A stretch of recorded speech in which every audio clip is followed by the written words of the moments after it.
बंदी छोड़ सतगुरु रामपाल जी परमेश्वर जी की जय हो।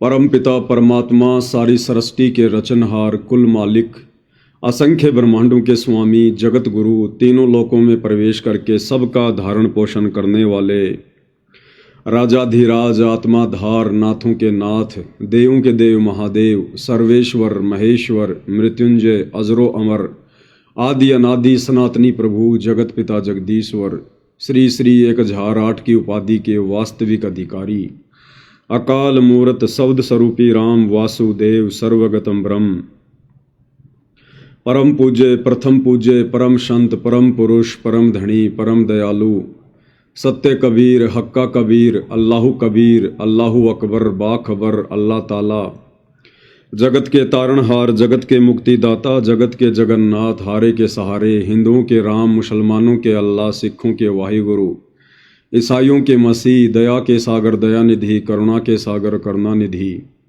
स्वयंभू परिभू संकट मोचन कष्ट हरण मंगल करण दुख भंजन अविगत कबीर निर्विकार निर्विषम परमात्मा अलय अलेख सतगुरु आदि अनादि सतगुरु असली मर्यादा पुरुषोत्तम असली राम असली कृष्ण असली घनश्याम असली मुरारी राजाओं के राजा महाराजाओं के महाराजा शहंशाहों के शहंशाह सम्राटों के सम्राट भगवानों के भगवान अल्लाहों के अल्लाह प्रभुओं के प्रभु मसीहाओं के मसीह सच्चे वाहिगुरु बाबाओं के बाबा पीरों के पीर सेठों के सेठ जगत सेठ सावड़सा सेठ सर्वगुण संपन्न अनंत कोटि कलाओं के स्वामी अनंत कोटि ब्रह्मांडों के नायक योगियों में महायोगी ध्यानियों में महाध्यानी सिद्धों में परम सिद्ध ज्ञानियों में तत्वज्ञानी ब्रह्म ज्ञानी महाज्ञानी परम ज्ञानी सर्वश्रेष्ठ ज्ञानी विज्ञानी युवा कबीर समरथ कबीर असमवात अमित ओजा सच्चे रहनुमा करीम अल्लाह सुभान अल्लाह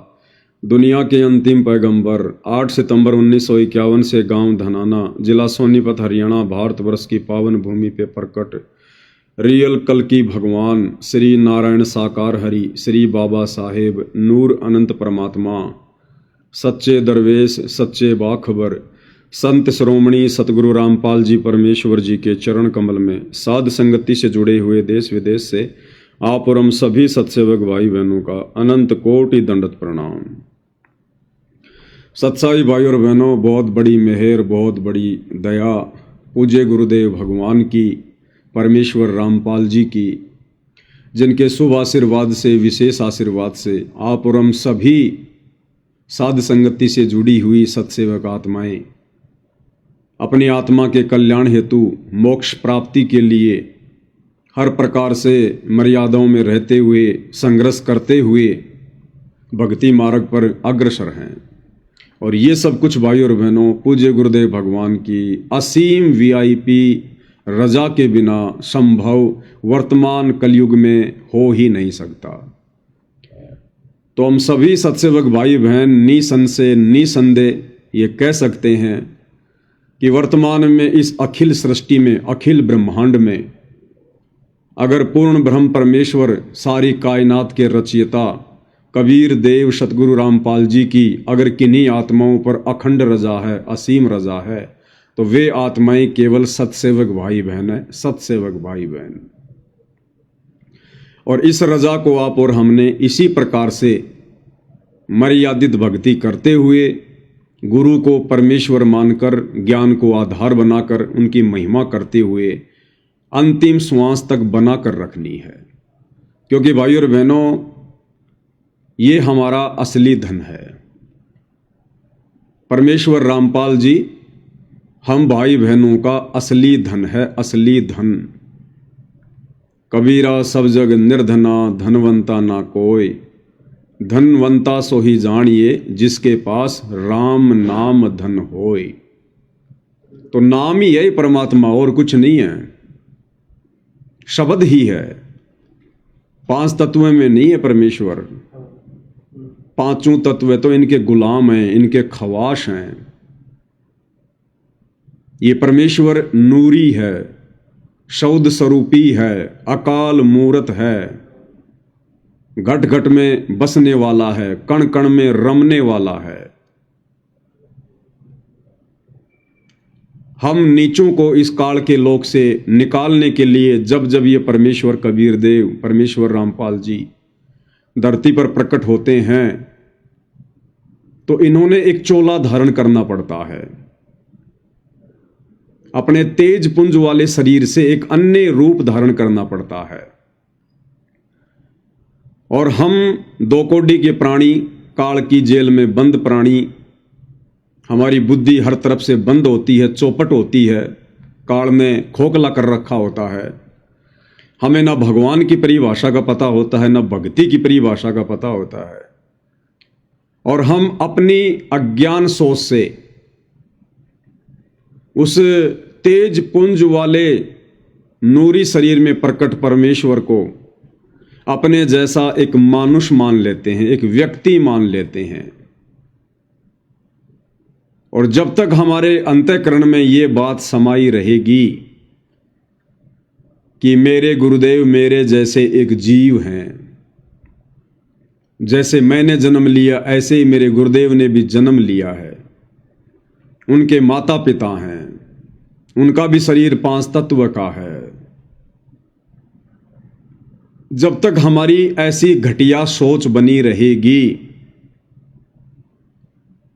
उस समय तक भाई और बहनों, सतगुरु की शरण में आने के उपरांत भी हम भाई बहन भक्ति के निकट भी नहीं होते हैं, निकट भी।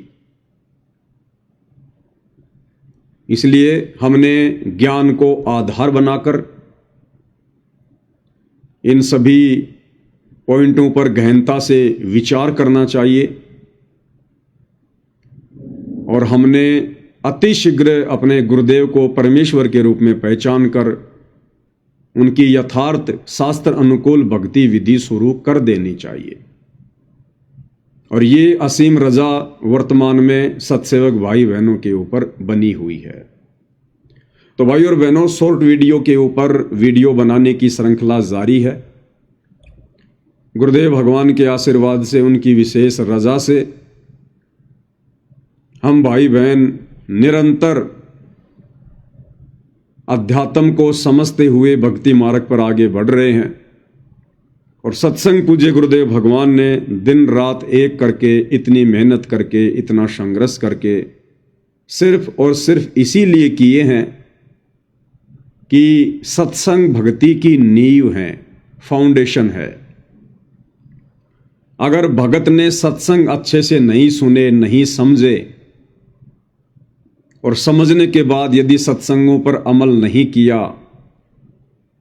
अपने जीवन में परमेश्वर की वाणियों को नहीं उतारा, तो भाई और बहनों, फिर हम परमेश्वर की उसी वाणी की श्रेणी में आएंगे जिस वाणी में परमेश्वर कहते हैं कि भक्ति बिना नर और खर एक है, जिन हरि पद ना जाना, पूर्ण ब्रह्म की परख नहीं रे, पूज मरे पाषाणा।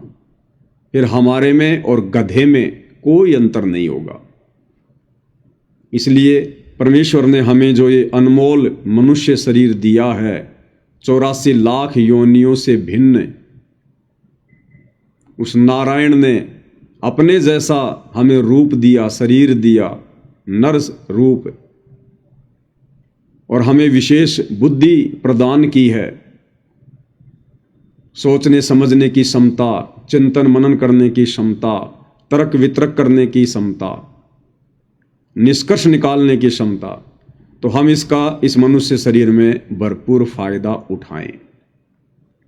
अन्यथा परमात्मा स्पष्ट कर चुके हैं, अगर तुमने भक्ति नहीं की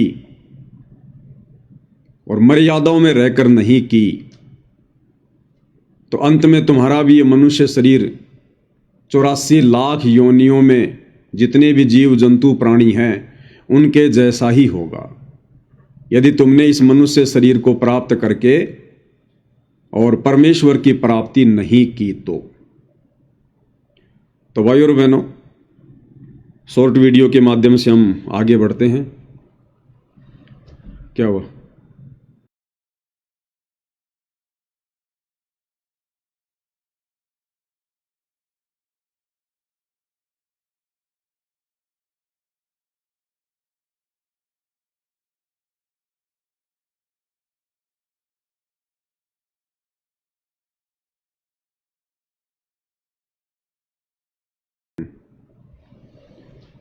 तो भाई और बहनों, शॉर्ट वीडियो के माध्यम से अब हम पूज्य गुरुदेव भगवान के इस अध्यात्म को समझने का प्रयास करेंगे।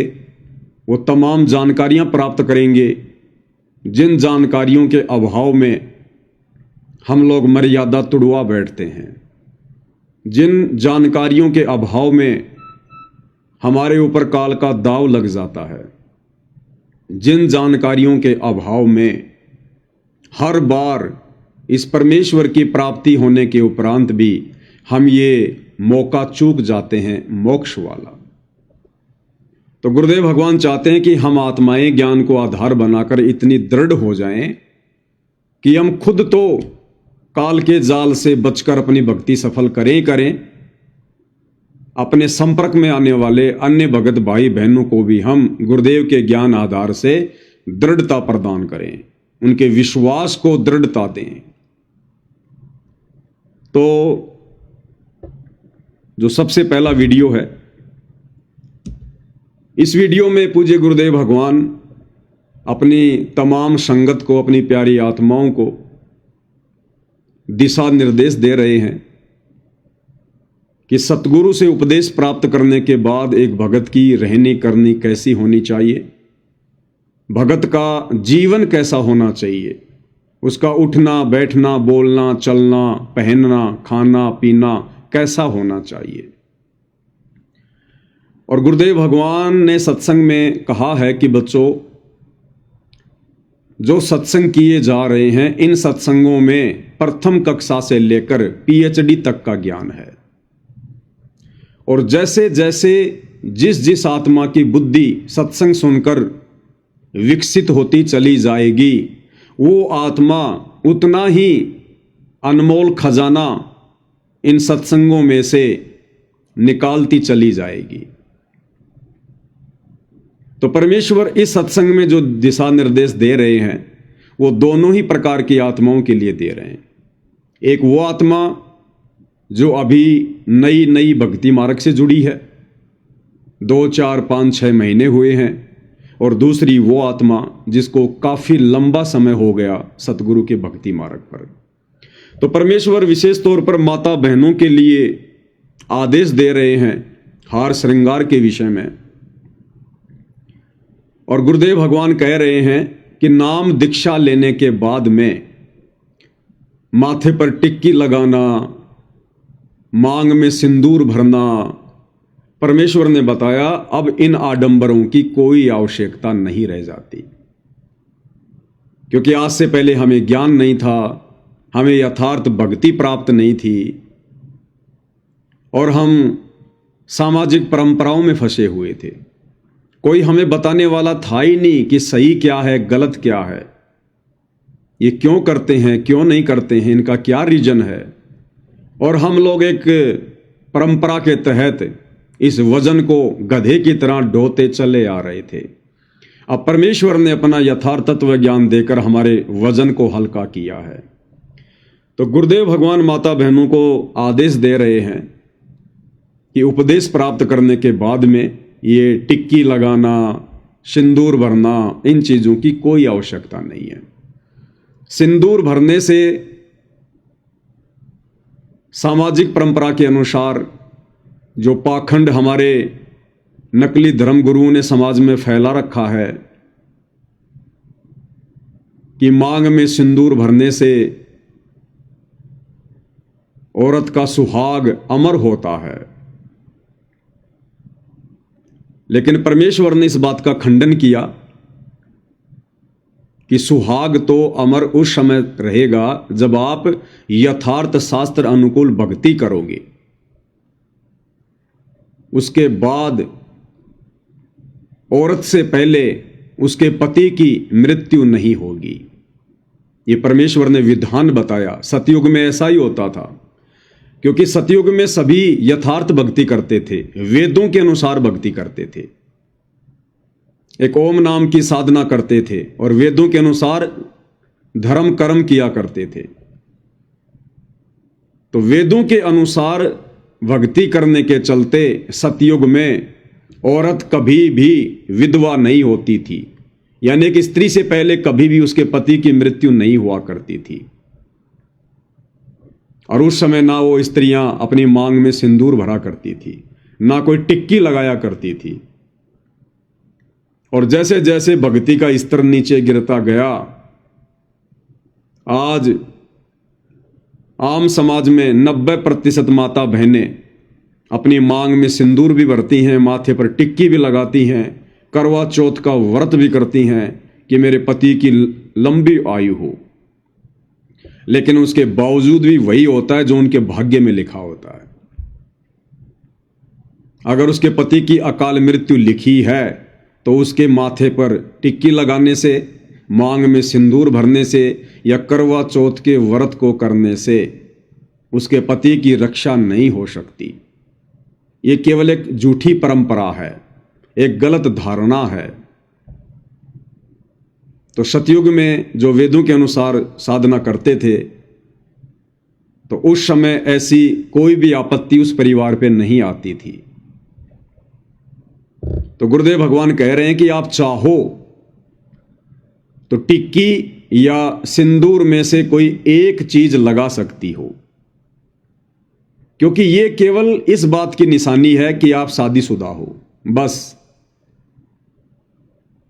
और फिर आगे चलकर गुरुदेव ने कहा इसी सत्संग में कि जब आपको ज्ञान हो जाएगा, जब आप अपने गुरुदेव के सत्संग सुनोगी और ज्ञान से परिचित होती चली जाओगी, उसके बाद में एक वस्तु की भी आवश्यकता नहीं पड़ेगी, ना माथे पर टिक्की लगाने की और ना मांग में सिंदूर भरने की, क्योंकि हमें पता चल जाएगा कि परमेश्वर की भक्ति करेंगे तो हमारे घर में, परिवार में कभी कोई आपत्ति नहीं आएगी, कोई संकट नहीं आएगा। हमारे परिवार में कभी किसी की अकाल मृत्यु नहीं होगी। तो क्या आवश्यकता फिर हमने ये आडंबर करने की, पाखंड करने की। तो भाइयों और बहनों, यदि हमने भक्ति सफल करनी है तो हमने पूज्य गुरुदेव भगवान के नक्शे कदम पर चलना पड़ेगा। उनकी प्रत्येक सत्संग रूपी आज्ञा का हमने दृढ़ता के साथ में पालन करना पड़ेगा। तो क्या कह रहे हैं पूज्य गुरुदेव भगवान, एक बार उन्हीं के मुख कमल से हम सुन लेते हैं। पतिव्रता और सुहेलड़ी सेवन अधिक अपार, पतिव्रता भाव नहीं ये चूम चटक श्रृंगारे।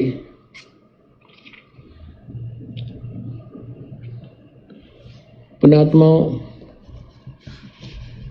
इसमें दोनों ही हमें आदेश दे रहा है परमात्मा, दोनों ही निर्देश हैं। अपने साधारण जीवन में और इस भक्ति जीवन में हमने कैसे जीना है।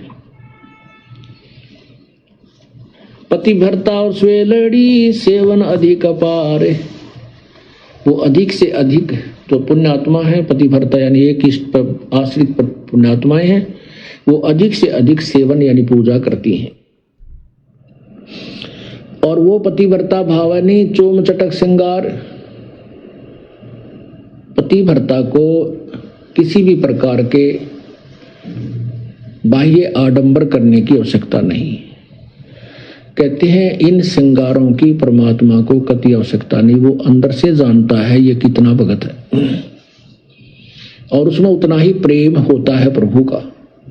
ऐसे ही हम अपनी बहन बेटियों से प्रार्थना करते रहते हैं कि हमने न तो ये मेहंदी वगैरह लगानी है, ना ये नाखूनों को लाल करना है, ना होठों को लाल करना है, ये नहीं चाहिए हमने। आप केवल अपने मांग में सिंदूर आदि लगा सकते हैं, जिससे ये एक प्रतीक है ये शादीशुदा है या मैरिड है अनमैरिड, बस इतना। वो भी लगाना चाहें तो लगा सकते हैं, अन्यथा कोई आवश्यकता नहीं है। ये उनके लिए है जो नए नए आते हैं, उनको एकदम हर एक क्रिया से विपरीत होना पड़ता है, इसलिए वो थोड़े से घबरा जाते हैं। जब ज्ञान हो जाएगा फिर आपको यह शरीर मिट्टी नजर आओगा। इस मिट्टी के घड़े को कितना श्रृंगार है, कितना इसके ऊपर चित्र सुंदर लगा दे, इसमें वस्तु जल नहीं है तो ये व्यर्थ है। तो भाई और बहनों, पूज्य गुरुदेव भगवान ने अपने इस सत्संग में समझदार आत्माओं के लिए मोक्ष के लिए अधिकारी आत्माओं के लिए बिल्कुल स्पष्ट दिशा निर्देश दे दिया है। यदि हमने भक्ति सफल करनी है तो चाहे भाई हो, चाहे बहन हो, स्त्री हो या पुरुष हो, हमने कोई भी बाह्य आडंबर नहीं करना है, ना तो भक्ति मार्ग में और ना अपने सामाजिक जीवन में।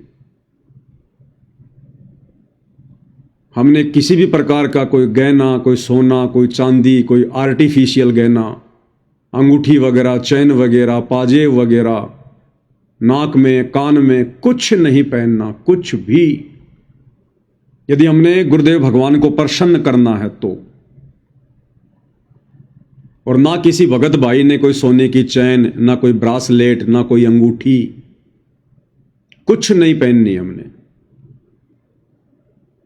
क्योंकि गुरुदेव भगवान कह रहे हैं कि परमात्मा अंदर से जानता है कि तुम कितने भगत हो, बाहर से दिखावा करने की जरूरत नहीं है। तो हमने तो अपने गुरुदेव को प्रसन्न करना है। दुनिया को हमने अनंत जन्मों तक प्रसन्न किया, लेकिन दुनिया ने हमें कुछ नहीं दिया। अंत में 84 लाख योनियों में जाना पड़ा। इसलिए भाई और बहनों, हमने अब अपने गुरुदेव को प्रसन्न करना है और हमने उन तमाम मर्यादाओं का अनुसरण करना है जो मर्यादाएं गुरुदेव ने अपने सत्संगों में कह रखी हैं। नाम उपदेश के समय गुरुदेव हमें जो नियम बताते हैं, जो मर्यादा देते हैं, वो तो केवल भक्ति पर लगाने के लिए शुरुआती नियम है। अन्यथा इस भक्ति मार्ग पर भाई और बहनों कदम कदम पर नियम है, कदम कदम पर। काल कसाई तक तक मारे, पग पग पे यो बाणा। तो हमने इतना सावधान होकर इस भक्ति मार्ग पर फूक फूक के कदम रखने हैं, तब भाई और बहनों हम सफलता की ओर आगे बढ़ेंगे। हमने अब काल को कोई मौका देना नहीं है किसी प्रकार का। हम बहुत ठगे जा चुके हैं, युगों युगों से काल के द्वारा ठगे जा रहे हैं। अब परमेश्वर ने आकर हमें संभाला है, हमें अपनी शरण दी है, ये अनमोल तत्व ज्ञान दिया है जो ब्रह्मा विष्णु महेश के पास भी नहीं है। इस ज्ञान की खोज में 88,000 ऋषि, 9 नाथ 84 सिद्ध भी भटक रहे हैं। गोरखनाथ जैसे तपस्वियों को भी यह ज्ञान प्राप्त नहीं था। उस अनमोल ज्ञान की रजा आज गुरुदेव ने आप और हमारे ऊपर बख्शी है। तो ये हमारा अनमोल भक्ति धन है, इससे बड़ा कोई धन नहीं है। और कोई मूर्ख व्यक्ति होगा जो ऐसे अनमोल धन को ठोकर मारेगा या हल्के में लेगा। तो अब हमने किसी भी प्रकार का मौका ना ही तो काल को देना है और ना ही हमने गुरुदेव भगवान को नाराज करने का देना है। तो माता बहनों ने विशेषकर परमेश्वर की प्रत्येक मर्यादाओं को फॉलो करते हुए भक्ति मार्ग पर आगे बढ़ना है। इसके बाद भाई और बहनों, अगला जो सत्संग है इसमें पूज्य गुरुदेव भगवान कुछ यथार्थता बता रहे हैं, सच्चाई बता रहे हैं भक्ति मार्ग की। जिस सच्चाई से अपरिचित होने के कारण ज्यादातर संगत वर्तमान में इस भक्ति मार्ग को हल्के में ले रही है, मर्यादाओं को हल्के में ले रही है, अपने पूज्य परमेश्वर को हल्के में ले रही है। वैसे तो परमेश्वर ने अपने अनेकों सत्संगों में क्लियर कर दिया, स्पष्ट कर दिया है, संकेतों में भी और स्पष्ट रूप से भी, कि बच्चों इस दास के यहां से वापस सतलोक जाने के बाद मोक्ष के दरवाजे बंद हो जाएंगे। इसलिए हर प्रकार से जागरूक रहकर अपनी भक्ति को कम से कम समय में सफल करने का प्रयास करो। उसी दिशा में गुरुदेव भगवान हमें समझा रहे हैं कि अब तो हो सकता है कम कदर हो। गुरुदेव भगवान कह रहे हैं कि वर्तमान में तो हो सकता है मेरी इतनी इज्जत ना हो, इतनी मेरी ये कदर ना हो, क्योंकि इस गंदे लोक का ये विधान है, ये रूल है। जबरदस्ती भगवान करते नहीं है और आसानी से इंसान मानता नहीं है। तो गुरुदेव कह रहे हैं हो सकता है वर्तमान में मेरी इतनी कदर ना हो, लेकिन जाने के बाद दुनिया याद किया करेगी। अब जाने के बाद याद करो या ना करो भाई और बहनों, अगर मोक्ष ही नहीं हुआ तो क्या फायदा फिर। तो ये तो गुरुदेव उन लोगों के लिए कह रहे हैं जो लोग इस अनमोल मौके को गुरुदेव भगवान के रहते सहते चूक जाएंगे।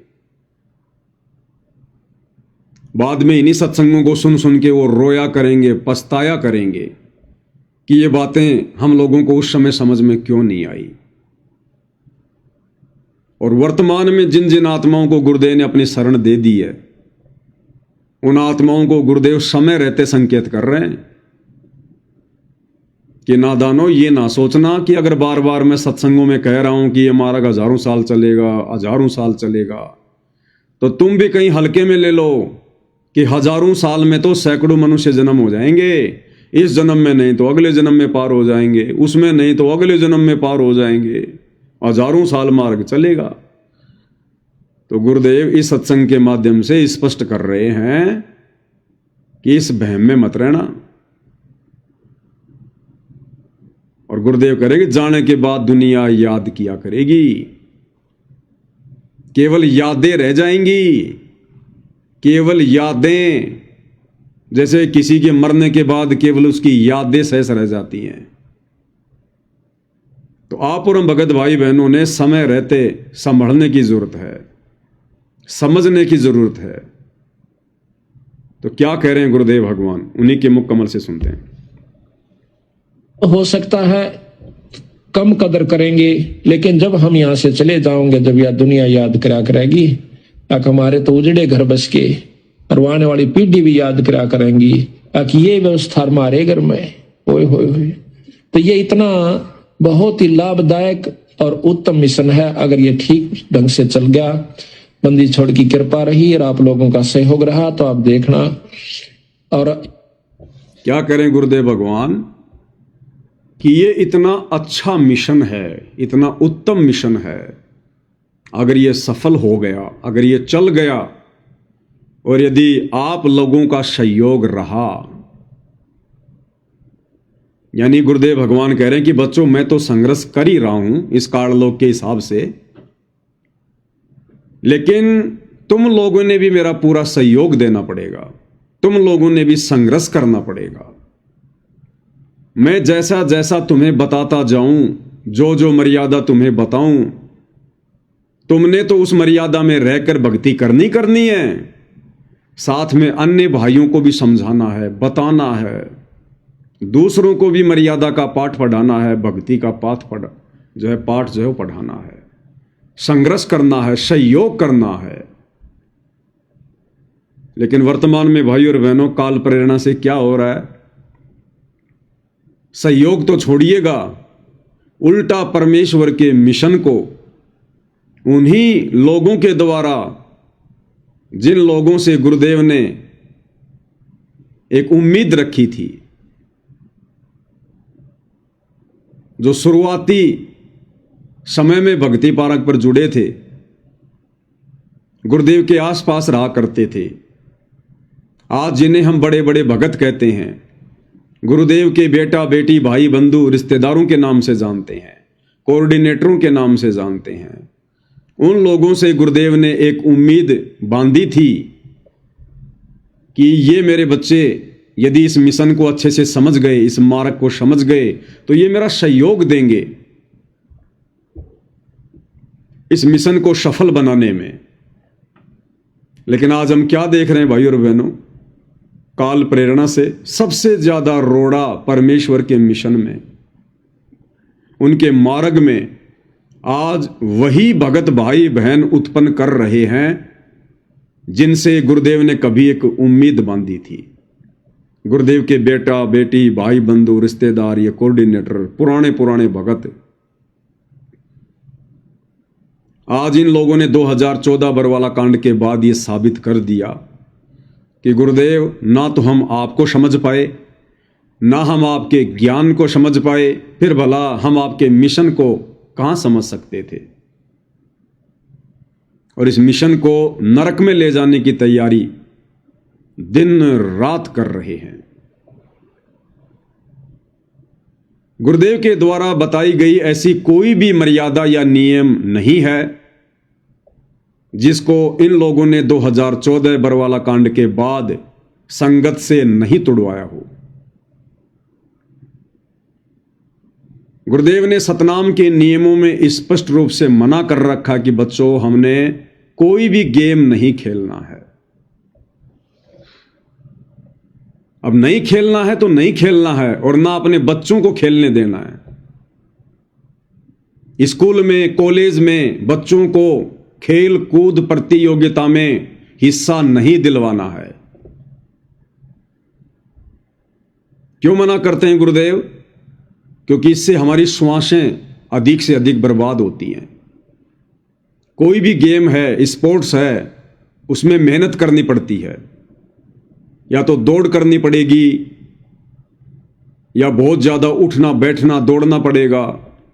जैसे वॉलीबॉल है, फुटबॉल है, रनिंग करना है, क्रिकेट खेलना है, कोई भी गेम है वो बिना शारीरिक मेहनत के नहीं होता।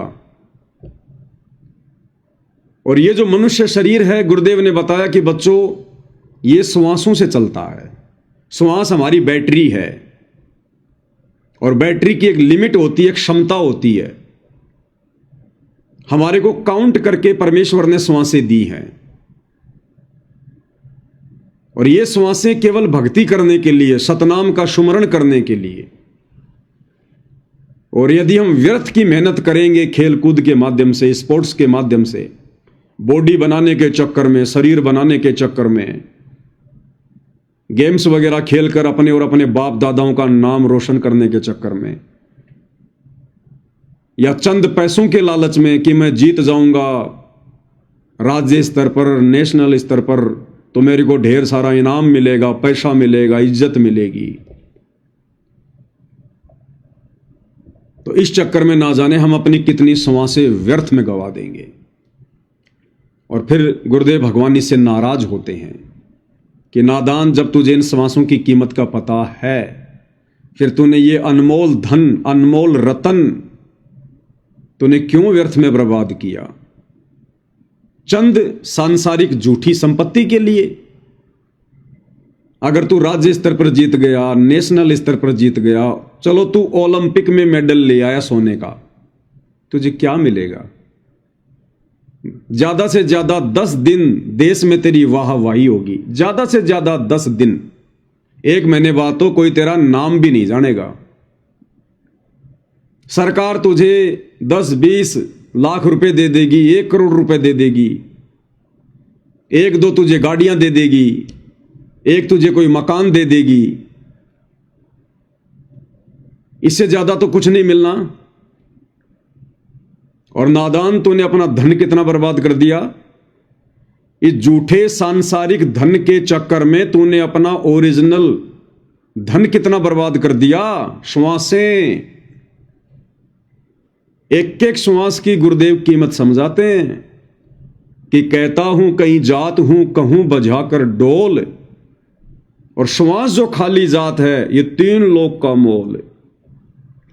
ये पृथ्वी लोक, अब ये पृथ्वी कितनी बड़ी है? अरे तेरे को तो सरकार ने केवल एक अच्छे से शहर में 1 करोड़ का कोई बंगला दे दिया होगा, 100 गज का, 200 गज का, 500 गज का एक छोटा सा बंगला दे दिया, 1 करोड़ का, 2 करोड़ का।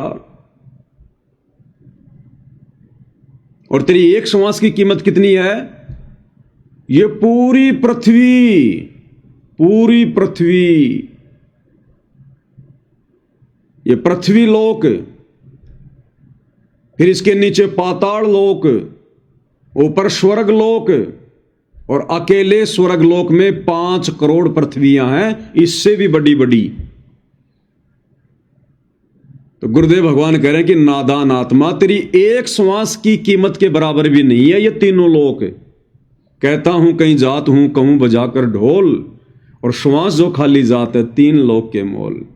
और नादान, तूने 1 करोड़ 2 करोड़ रुपए के चक्कर में, एक 200 गज के प्लाट के चक्कर में दुनिया से झूठी तालियां बजवाने के चक्कर में, वाहवाही के चक्कर में, और तूने अपनी लाखों श्वासें बर्बाद कर दी, लाखों श्वासें स्पोर्ट्स के चक्कर में, गेम के चक्कर में।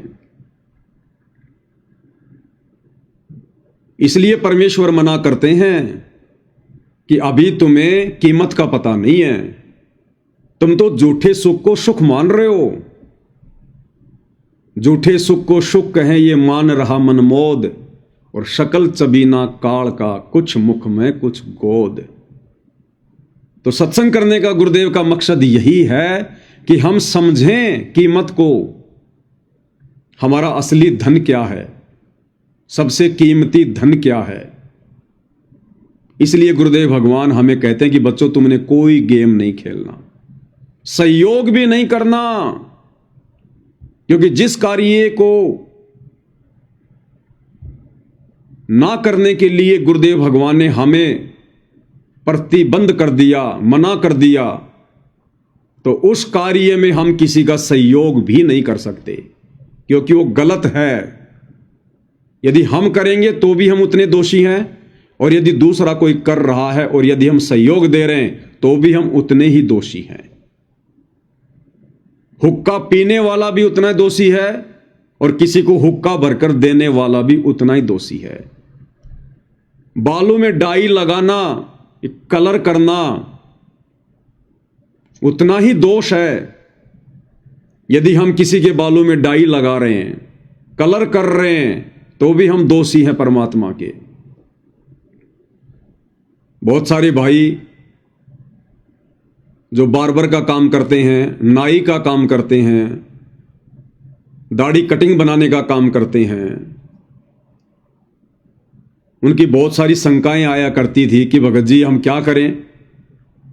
अब हम साथ संगति से भी जुड़ गए, और गुरुदेव के आदेश हैं कि बच्चों अब हमने डाई वगैरह नहीं करनी, बालों में ये कलर वगैरह नहीं लगाना। तो गुरुजी कहते हैं भाई गलत काम करना और उसमें सहयोग देना दोनों ही मां बाप के भागी हैं। तो दास ने भी सभी भगत भाई बहनों को फिर यही समझाया कि भैया गुरु वचन में चलना है। गुरु वचन में 2 टाइम की रोटी परमात्मा देगा, भक्ति से देगा, मर्यादाओं से देगा। जब गुरुदेव का आदेश आ गया कि ना गलत काम करना और ना गलत काम में सहयोग देना, ना हमने बालों में डाई लगानी, ना हमने सफेद बालों को काला करना, और ना हमने किसी और के बालों को काला करना। यदि हम कर रहे हैं तो अभी हम पूर्ण मर्यादा में नहीं हैं, हम परमेश्वर की उस रजा के पात्र नहीं हैं।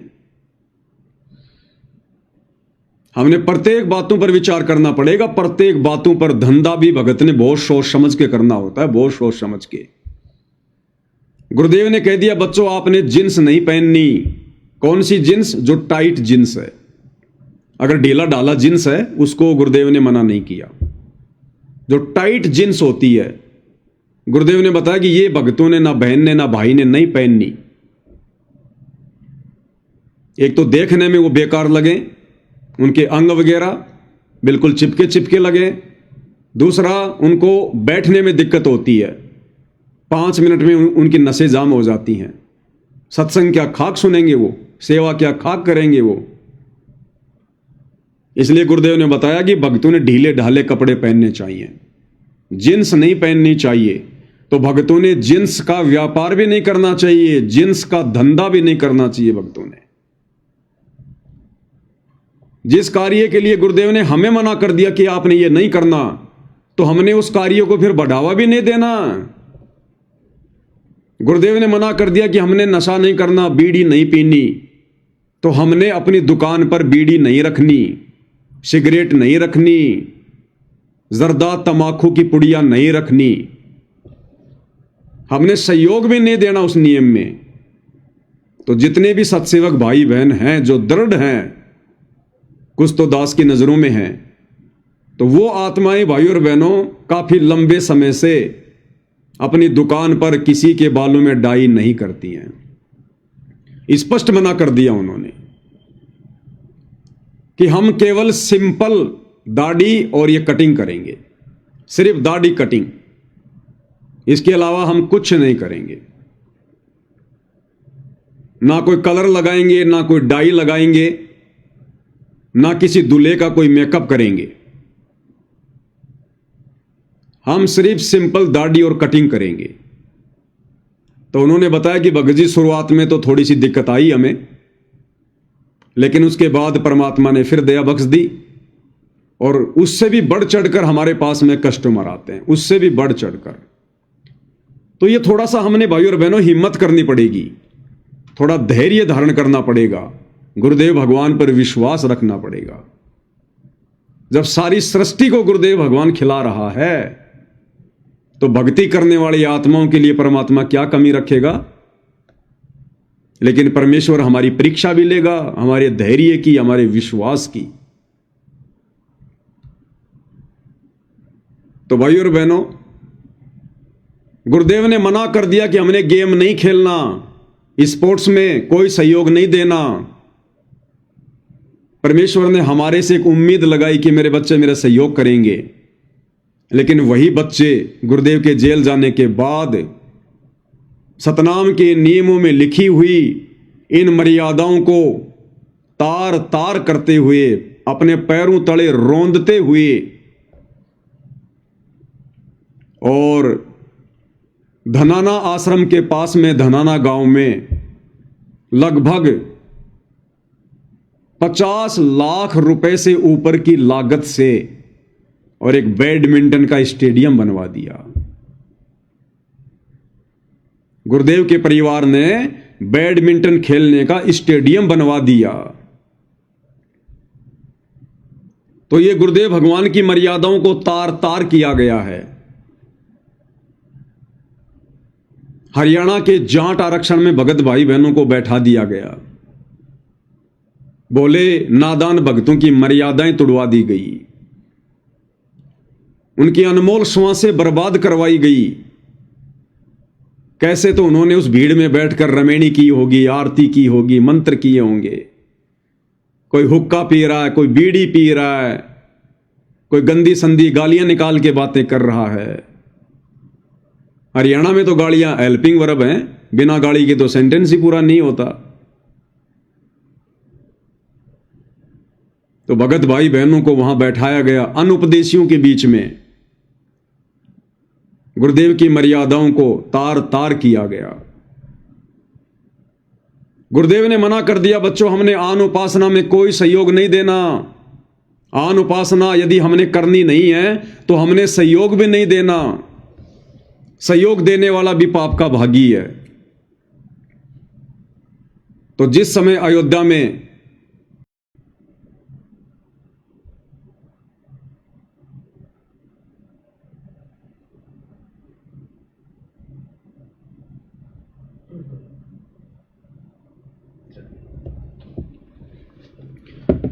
बीच बीच में थोड़ा नेट वगैरह की दिक्कत आ जाती है भाई और बहनों। तो जिस समय अयोध्या में राम मंदिर का कार्य पूरा हो चुका था, उसका उद्घाटन भी हो चुका था और देश भर से लोग राम मंदिर को देखने के लिए आ रहे थे, शास्त्र विरुद्ध साधना करने के लिए आ रहे थे। आप और हमें गुरुदेव भगवान के सत्संगों से भली बातें समझ में आ रहा है कि मंदिर, मस्जिद, चर्च और गुरुद्वारों में जाकर शास्त्र विरुद्ध साधना करना परमेश्वर के ज्ञान और विधान के विपरीत है, खिलाफ है। और गुरुदेव ने अपने सत्संग में यहां तक बताया कि बच्चों, यदि इस पृथ्वी पर कबीर परमात्मा का सबसे बड़ा कोई अपराधी है तो वो व्यक्ति है जो शास्त्र विरुद्ध साधना करता है, आन उपासना करता है। वो सबसे बड़ा अपराधी है परमात्मा का, जो करता या करवाता है। तो राम मंदिर में जाना, रामलला के दर्शन करना, वहां पर दान धर्म करना, मन्नतें मांगना, यह शास्त्र विरुद्ध साधना है, आन उपासना है। और वहां आने वाले आन उपासकों के लिए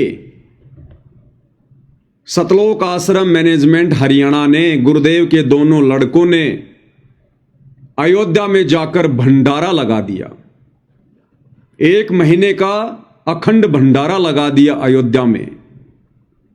किस लिए? कि शास्त्र विरुद्ध आन उपासना करने के लिए देश विदेश से लोग आ रहे हैं, पाखंड पूजा को बढ़ावा देने के लिए आ रहे हैं, काल के जाल में फंसने के लिए आ रहे हैं। और उस शास्त्र विरुद्ध साधना को और अधिक बढ़ावा देने के लिए, उस पाखंड पूजा को और अधिक बढ़ावा देने के लिए सतलोक आश्रम वालों ने अयोध्या में 1 महीने का भंडारा लगा दिया कि भाई हम तुम्हारे लिए तैयार खड़े हैं, तुम ये शास्त्र विरुद्ध साधना मत छोड़ना। अयोध्या में आकर रामचंद्र जी के दर्शन करना बड़े ही पुण्य का कार्य है, इससे भगवान प्रसन्न होता है। और देखो हम तुम्हारी सेवा में हाजिर हो गए। इस पाखंड पूजा को करने में, आन उपासना को करने में हम सतलोक आश्रम वाले तुम्हारा भरपूर सहयोग करेंगे। तुम्हें खाने पीने की कोई दिक्कत नहीं आने देंगे। तुम इसी प्रकार से आन उपासना करते रहो और हम तुम्हारा इस आन उपासना में सहयोग करते रहेंगे। अन्यथा वहां जाकर भंडारा क्यों लगाया भाई? किस लिए भंडारा लगाया? वहां पर क्या जरूरत थी उस भंडारे की? सीधा सीधा सतलोक आश्रम मैनेजमेंट हरियाणा वालों ने परमेश्वर के भक्ति विधान को रोंदते हुए और परमेश्वर के सीने पर कुठाराघात किया है। जिस आन उपासना को, शास्त्र विरुद्ध साधना को गुरुदेव जड़ से समाप्त करने का बीड़ा उठा चुके हैं, सतलोक आश्रम मैनेजमेंट हरियाणा उसके विरुद्ध होकर, परमेश्वर के मिशन के विरुद्ध होकर और काल का सहयोग कर रहे हैं, आन उपासना में सहयोग कर रहे हैं। अन्यथा कोई भी बुद्धिमान भगत ये विचार कर सकता है कि अयोध्या में जाकर आन उपासकों के लिए भंडारा लगाने का क्या औचित्य था, क्या मतलब था। पागल से पागल भगत भी ऐसा कुकृत्य नहीं करेगा जिससे आन उपासना को बढ़ावा मिले, पाखंड पूजा को बढ़ावा मिले। तो गुरुदेव भगवान ने इन लोगों से एक उम्मीद बांधी थी कि ये मेरे मिशन में मेरा सहयोग करेंगे, और इन लोगों ने परमेश्वर के मिशन की धज्जियां उड़ा रखी हैं, धज्जियां। क्योंकि संगत में काल एक्टिव है, ये कलयुग की पिछली पीढ़ी है। उसी ने कहा था कि आप कलयुग में जितने मर्जी जीव ले जाना, तो आसानी से लेकर जाने देगा क्या?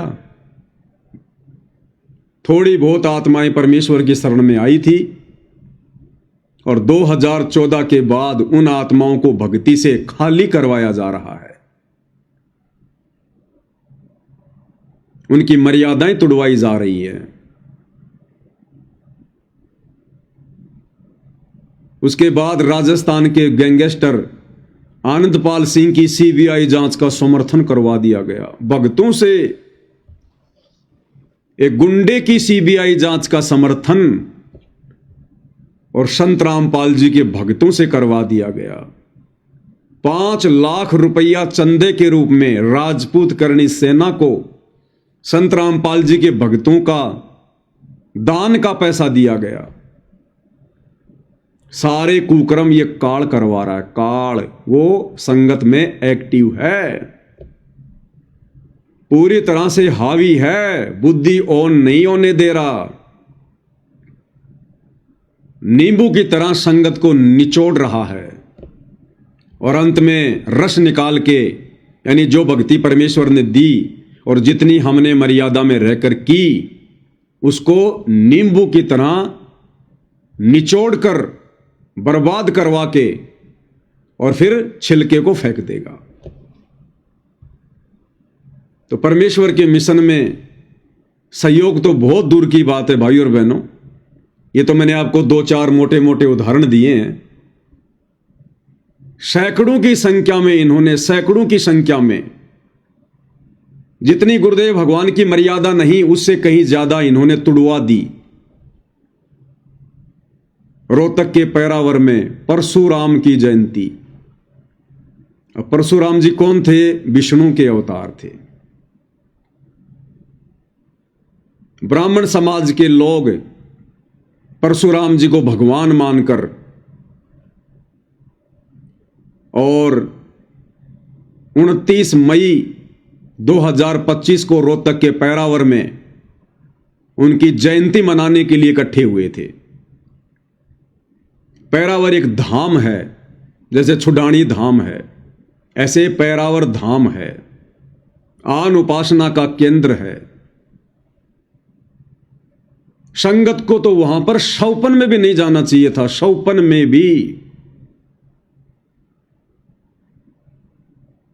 लेकिन काल संगत पर पूरी तरह से हावी है। काल ने ऐसी चाल चली, ऐसा पासा फेंका, उसमें कई हजारों की संख्या में संगत बुरी तरह से फंस गई। गुरुदेव के दोनों बेटों के हरियाणा के मुख्यमंत्री के साथ में संबंध, हरियाणा के जेल मंत्री के साथ में संबंध।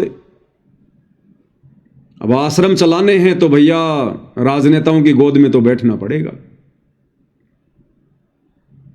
यदि आपने आश्रम चलाने हैं और परमेश्वर रामपाल जी का आशीर्वाद नहीं है तो भैया फिर राजनेताओं के आशीर्वाद की जो जरूरत पड़ेगी।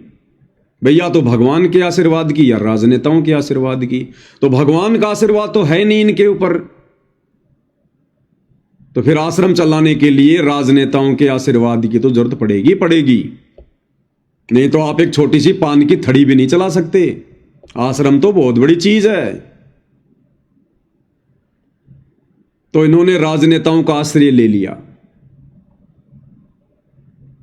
अब राजनेता तो भाई अपना स्वार्थ सिद्ध करेंगे, चाहे कोई भी हो। राजनीति तो नाम ही स्वार्थ सिद्धि का है।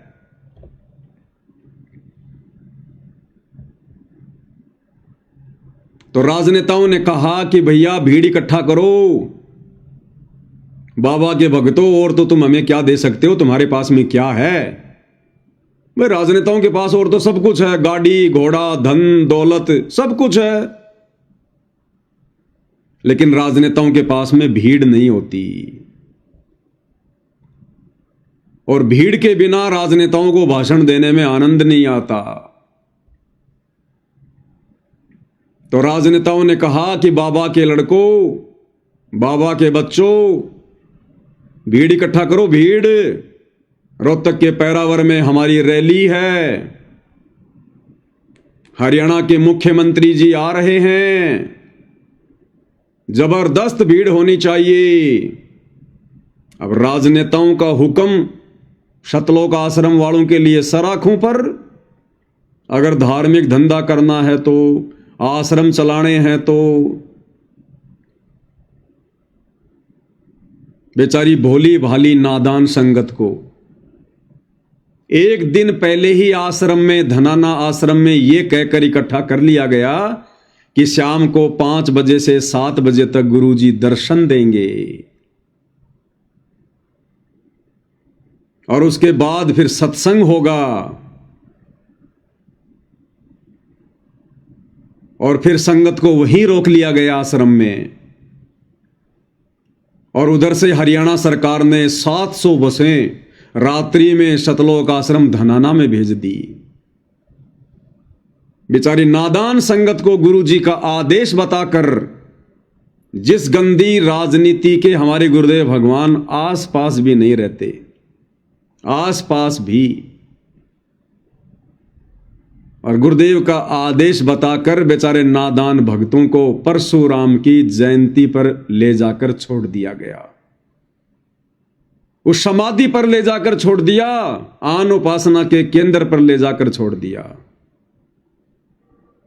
काल ऐसे ही मर्यादा तुड़वाता है।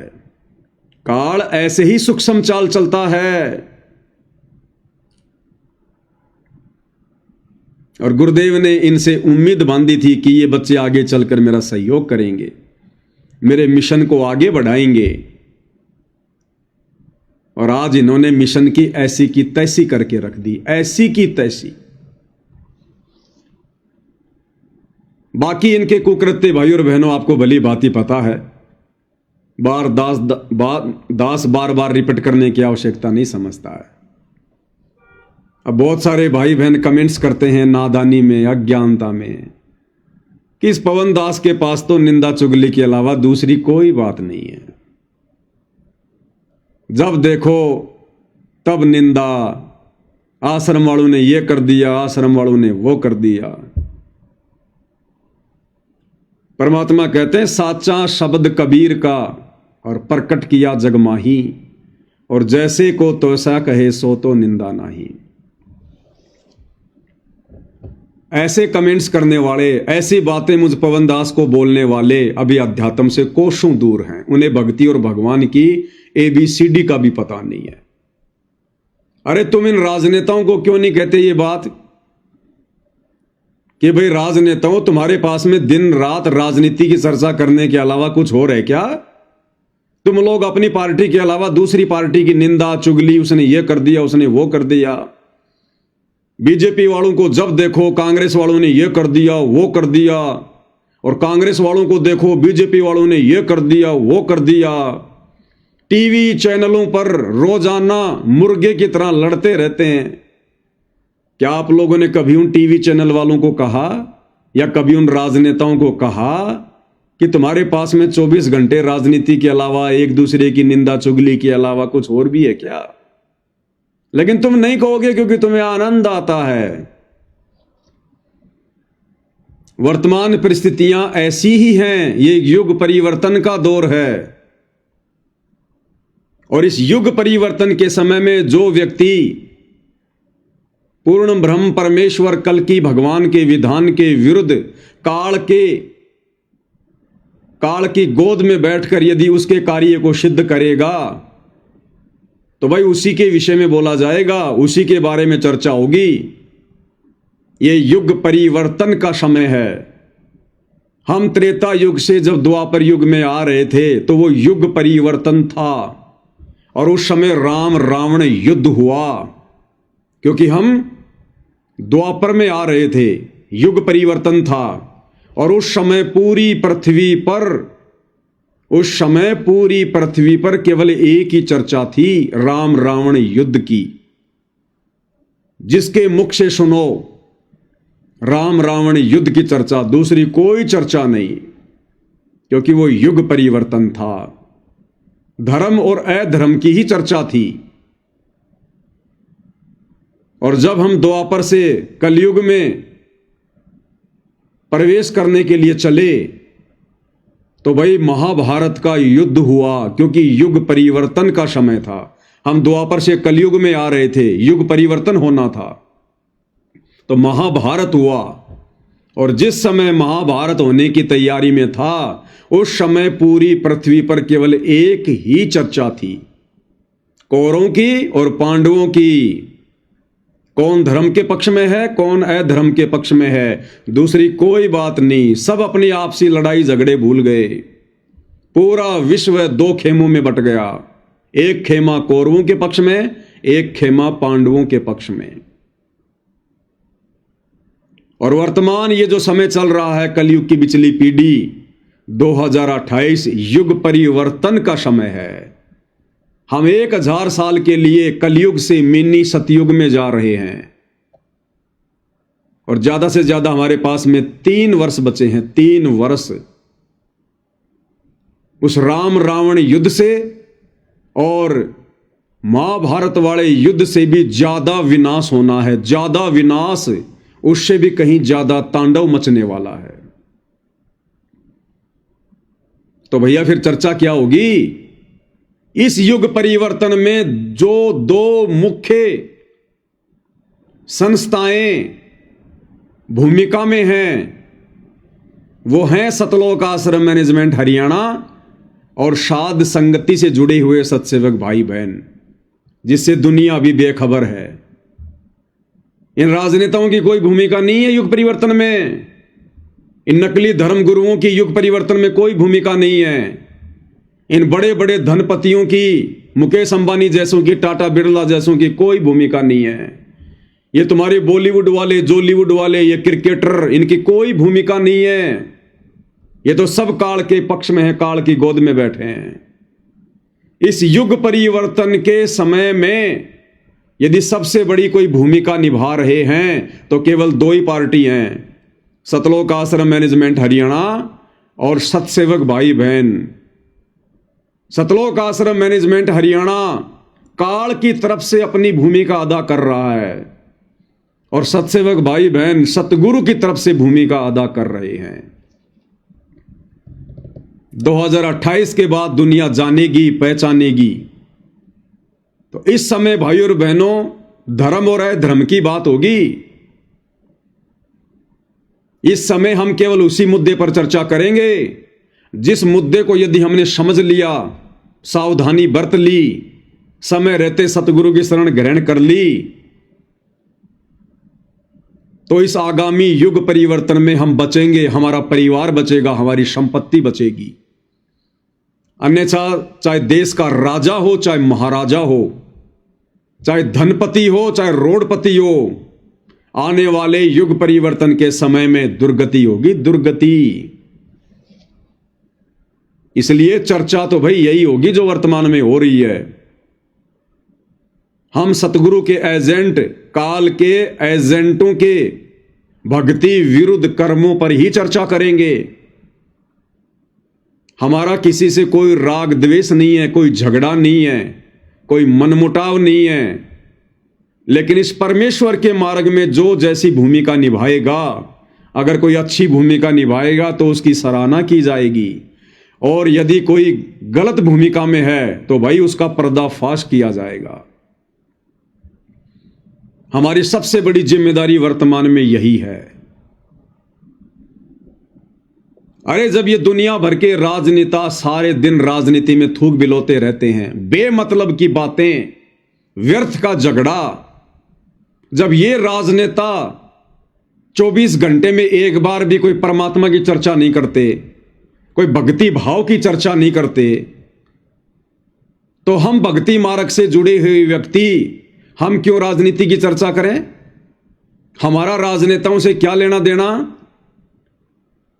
जिन राजनेताओं के मुख से, सबसे बड़े राजनेता वर्तमान में हमारे देश के प्रधानमंत्री नरेंद्र मोदी, लगभग 10 वर्ष हो चुके हैं, 11वां वर्ष चल रहा है उनको प्रधानमंत्री बने। 11 वर्षों में उन्होंने कभी भी परमेश्वर रामपाल जी का नाम अपनी जुबान से नहीं लिया। और यदि परमेश्वर रामपाल जी का परिवार, उनके बेटा बेटी, भाई बंधु, यदि उनकी गोद में जाकर बैठेंगे, उनकी रैलियों में जाकर उनका समर्थन करेंगे, बैठेंगे और संगत की मर्यादा तुड़वाएंगे, तो भाई यहां हमें बोलने का अधिकार है। हम यहां बोलेंगे, हमारी यही ड्यूटी है। यदि कोई इस परमेश्वर की मर्यादा तोड़ेगा या तुड़वाएगा, खुद चाहे 1,00,000 बार तोड़े, हमें कोई मतलब नहीं है। लेकिन ऐसे कर्म, ऐसी मर्यादा जिसे परमेश्वर रामपाल जी के भक्ति मार्ग पर, उनकी संगत पर यदि गलत असर पड़ेगा, तो फिर हम सतसेवक भाई बहनों की ये जिम्मेदारी बन जाती है उसका पर्दाफाश करने की, उसके विषय में बताने की, समझाने की, क्योंकि हमारी यही ड्यूटी है। अरे मोबाइल कंपनी ने कॉल सेंटर खोल रखे होते हैं और 10, 15, 20 हजार की नौकरी के लिए लड़के और लड़कियां सारा दिन मोबाइल ले लेके, हाँ जी सर, हाँ जी सर, सर नमस्कार, मैं फलाना कंपनी से बोल रही हूं सर, सर हमारे पास में ये स्कीम आई है सर, सर इससे आपको ये फायदा हो जाएगा, सर आप बताइए हम आपकी क्या मदद कर सकते हैं, सर आपको मेरे से बात करना अच्छा लगा हो तो सर प्लीज आप लाइक कीजिए, ये कीजिए, वो कीजिए। सारा दिन 15,000 रुपए के लिए थूक बिलोते रहते हैं, अपनी अनमोल श्वासें बर्बाद करते रहते हैं, अपना अनमोल समय बर्बाद कर रहे हैं। अरे जब वो सारा दिन 15,000 रुपए के चक्कर में अपना जीवन बर्बाद करने में लगे हुए हैं, दूसरी उनके पास में कोई बात नहीं है, सीधे मुंह बेचारे उन कॉल सेंटर वालों से कोई बात नहीं करता है, कई तो गुस्से गुस्से में गालियां भी निकाल देते हैं, बेचारे गालियां भी सहन कर रहे हैं। तो भाई फिर वर्तमान युग परिवर्तन के समय में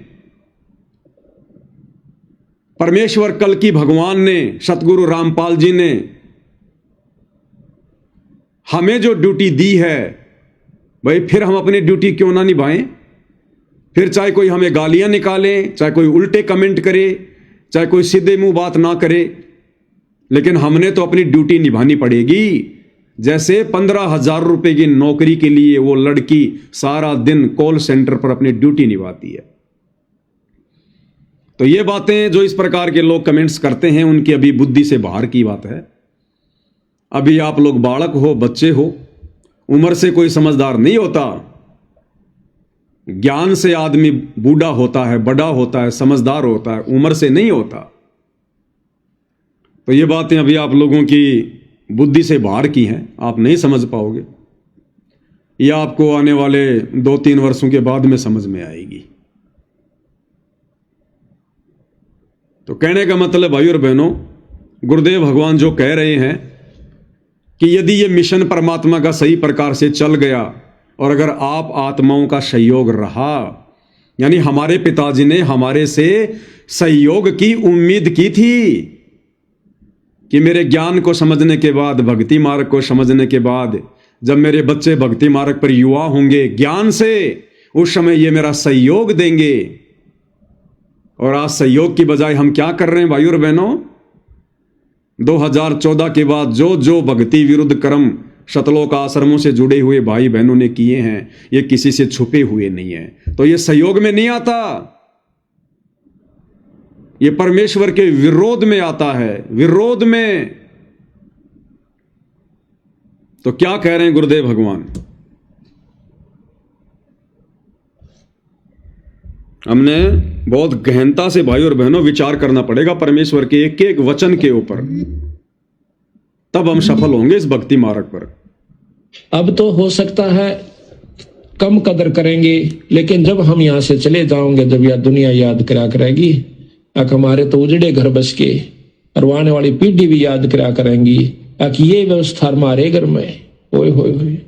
तो ये इतना बहुत ही लाभदायक और उत्तम मिशन है। अगर ये ठीक ढंग से चल गया, बंदी छोड़ की कृपा रही और आप लोगों का सहयोग रहा, तो आप देखना। और एक व्यवस्था और करेंगे अभी थोड़े से दिनों के बाद के बच्चों की शादी भी सबको प्रार्थना भी करके कम से कम अपने सत्संगियों से तो हम कर ही सकते हैं कि कोई भी ऐसी व्यवस्था नहीं करनी है जो कि ज्यादा दहेज की हो। कोशिश यहां तक करेंगे कि अपने लड़के और लड़की का विवाह एक ही स्थान पर बंदी छोड़ की वाणी का पाठ करवा के और माला घाल के बच्चों का संयोग मिला दिया जाए। आधे से ज्यादा दुख दूर हो जाएगा हमारा। 90% दुख हमारा हमने ये मान रखा कि आज लाखों रुपया में भी लड़की पढ़ाई नहीं कर पाते, और हो जा तो फिर उसकी नो चिंता रहे, कदे मार ना दे, कदे नो ना हो जा।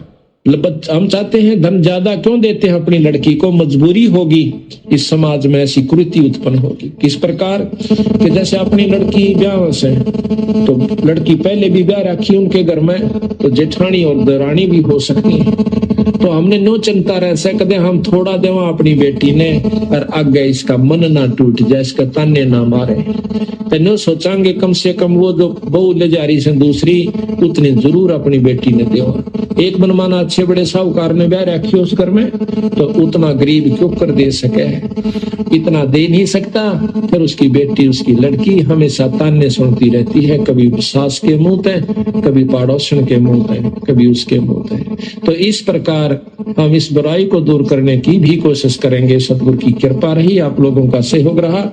इसमें कुछ बहुत ही आसान काम हो जाएगा, आधी मेहनत में काम चलेगा। वो पैसा आप जोड़ते हो उसको धर्म पर लाइयो 10%, बाकी अपना आराम से कमाइयो और भक्ति करते रहियो। 90% चिंता आपकी। कबीर कुल करनी के कारण ये हंसा गया बिगो, तब कुल का को लाज है जब 4 पांव का हो। तो परमेश्वर गुरुदेव भगवान बार बार हमसे सहयोग की उम्मीद जता रहे हैं। यदि आप आत्माओं का सहयोग रहा तो, आप आत्माओं का सहयोग रहा तो। रमेणी के विषय में गुरुदेव भगवान चर्चा कर रहे हैं कि हम अपने सत्संगियों से तो प्रार्थना कर ही सकते हैं कि कोई भी ऐसी व्यवस्था नहीं होनी चाहिए जो ज्यादा दहेज की हो, फालतू के दिखावे की हो, आडंबर और पाखंड की हो। लेकिन इन सतलोक आश्रम वालों ने गुरुदेव भगवान के हिसार जेल जाते ही 2014 बरवाला कांड के बाद जगह जगह आश्रम खोलकर उस रमेणी जैसी पवित्र रस्म को भी इन्होंने रामायण बना दिया। रामायण। दास ने आपको ऐसे ऐसे वीडियो दिखाए हैं इन आश्रमों में होने वाली रमेणियों के, शादियों के। जगत वाली लड़कियां भी शर्मा जाएं। इतना हार श्रृंगार, इतना मेकअप, इतना गहना, इतने चटकीले भड़कीले कपड़े इन आश्रमों में बैठकर रमेणियों के समय में। तो ये कहां गुरुदेव भगवान का सहयोग कर रहे हैं? ये तो दोनों तरफ से पैसा लेते हैं, पैसा। एक एक पाठ 25,000 रुपए लड़की वाले से और 25,000 रुपए लड़के वाले से। बस इनको तो दोनों तरफ से दक्षिणा चाहिए। ये कहां दहेज को खत्म करेंगे? दहेज तो सबसे पहले ये ले लेते हैं और उस 25,000 रुपए के चक्कर में फिर इनकी जुबान बंद हो जाती है। चाहे वो कैसे कपड़े पहनो, कितना ही गहना पहनो, कितना ही मेकअप करो, फिर इनकी आंखें बंद हो जाती है, जुबान के ताला लग जाता है कि अगर यदि हमने अब कुछ ज्यादा बोला तो ये अपने पाठ के पैसे वापस ले लेंगे और रमेणी तो फिर कहीं भी कर लेंगे। गुरुदेव ने कह रखा है आश्रम में करना कोई जरूरी थोड़ी होता है कि आश्रम में करेंगे तो ही रमेणी सक्सेस होगी। उल्टा वर्तमान में इन सतलोक आश्रमों में जो रमेणियां हो रही हैं उनमें से 70% शादियां टूट रही हैं, रमेणियां टूट रही हैं, लड़कियों को छोड़ा जा रहा है, बच्चे पैदा कर करके लड़कियों को छोड़ा जा रहा है। तो इनको डर है इस बात का कि यदि हमने अब कुछ बोल दिया तो ये 50,000 रुपए भी जाएंगे और ये रमेणी अपने घर पे कर लेंगे, क्योंकि गुरुजी ने कह रखा है कि भाई वचन से बेटा बेटी पराई होते हैं। चाहे लड़की के घर पे चाहे लड़के के घर पर सिंपल तरीके से परमात्मा की दोपहर की आरती चलाकर दोनों बच्चों को बैठा दो, हो गए वचन से एक दूसरे के। ना कुछ लेना ना कुछ देना, सिंपल कपड़ों में। जैसा लड़की प्रतिदिन घर पर कपड़े पहनती है उन्हीं कपड़ों में लड़की रमेणी में बैठ जाए, लड़का भी रमेणी में बैठ जाए। सांसारिक लोगों की तरह सफारी सूट सिलाने की जरूरत नहीं है। दुल्हन का जो जोड़ा आता है वो जोड़ा पहनकर रमेणी में बैठने की जरूरत नहीं है। परमात्मा कहते हैं मन कर धीर बांध ले रे बोरे, छोड़ देना पछलियों की रीत, सतगुरु तारेंगे। ना कोई गले में माला डालनी ना डलवानी, जबकि इन आश्रमों की रमेणियों में मैंने आपको कितने वीडियो दिखाए, एक दूसरे के गले में माला डाला जो है डाली जा रही है। और गुरुदेव भगवान क्या कहते हैं सतनाम के नियम में कि भगत ने ना ही तो किसी के गले में माला डालनी है और ना ही डलवानी है। ये माला डालना और डलवाना पूजा में आता है और यहां एक दूसरे के गले में माला डाली जा रही है। उसके बाद गुरुदेव भगवान की फोटो के साथ साथ चक्कर काटे जा रहे हैं, 7 चक्कर। ड्रामा, पाखंड। एक भी मर्यादा भाई और बहनों इन लोगों ने सुरक्षित नहीं छोड़ी, एक भी। मेरे पास में कुछ इन सतलोक आश्रमों में की गई रामायणों के वीडियो हैं। मैं रमेणी नहीं कहूंगा, रामायण कहूंगा, रामायण। दिखाते हैं आपको सबसे पहले ये सतलोक आश्रम बैतूल की, मध्य प्रदेश के स्टेट कोऑर्डिनेटर विष्णु साहू रामायण करवा रहे हैं, सामूहिक रामायण का पाठ। और देखना किस प्रकार से भाई और बहनों, जैसे रहट के चारों तरफ बैल चलता रहता ना, बैल, तेली का बैल होता है और एक रहट होता था पहले, रहट।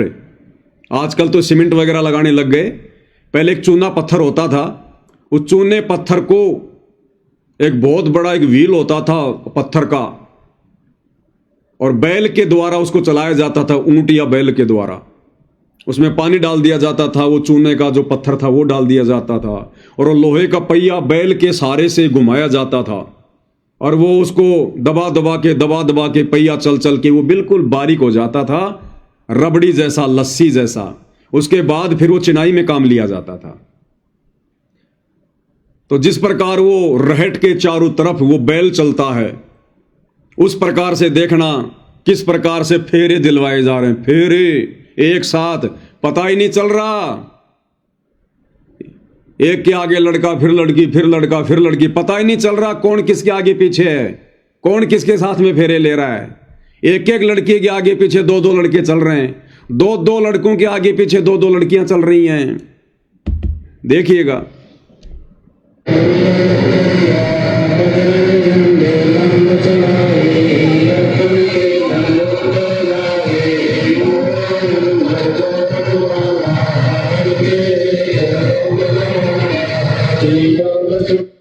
अब ये रमेणी हो रही है।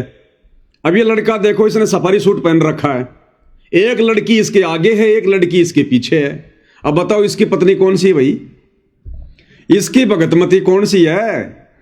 इसके आगे भी लड़की, इसके पीछे भी लड़की, पीछे वाले के आगे भी लड़की, पीछे भी लड़की। ये रमेणी नहीं, ये रामायण हो रही है। ये लोग इन परंपराओं को छोड़ नहीं रहे। सांसारिक तौर पर 7 फेरे क्यों दिलवाए जाते हैं? इसलिए कि अब मैं इस लड़की का या इस लड़के का 7 जन्मों तक पीछा नहीं छोड़ूंगी। अरे नालायको, सतलोक जाना कि नहीं जाना, या फिर 7 जन्म तक अपनी यही रीति निभाओगे? 7 जन्मों तक तो काल ने बांध दिया इनको, ये संकल्प ले रहे हैं। अन्यथा कबीर परमात्मा के भक्ति मार्ग में फेरे लगाने की प्रक्रिया नहीं है। ये तो सामाजिक परंपरा है, काल की परंपरा है। अग्नि के चारों तरफ 7 फेरे लेने का मतलब कि 7 जन्मों तक हम एक दूसरे के बन के रहेंगे। तो सतलोक क्या खाक जाएंगे? ये 7 जन्म तो ये धक्के खाएंगे ये अभी। तो ये रमेणी नहीं, ये रामायण हो गई, रामायण। इसलिए ये शादियां सक्सेस नहीं हो रही हैं।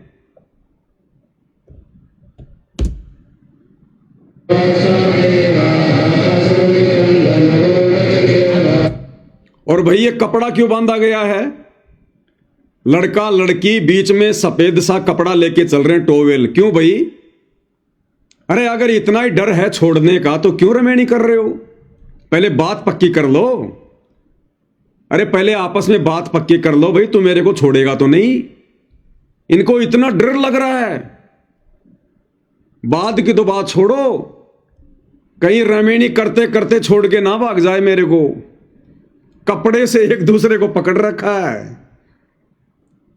और फिर ये कहते हम भगत हैं, हम सामाजिक परंपराओं को नहीं मानते, हम पाखंड को नहीं मानते, और सारा का सारा पाखंड कर रहे हैं। परमेश्वर के मार्ग में 7 चक्कर लगाने की प्रक्रिया नहीं है, लेकिन ये लगा रहे हैं। लड़का लड़की दोनों सफेद कपड़े को पकड़ के चल रहे हैं। इस परमात्मा के मार्ग में ये प्रक्रिया नहीं है। यहां तो वचन से एक दूसरे के होते हैं। अरे तुम तो समाज की परंपराओं को निर्वाह कर रहे हो। तुम शास्त्र अनुकूल भक्ति में शास्त्र विरुद्ध पाखंड कहां से ला रहे हो भाई?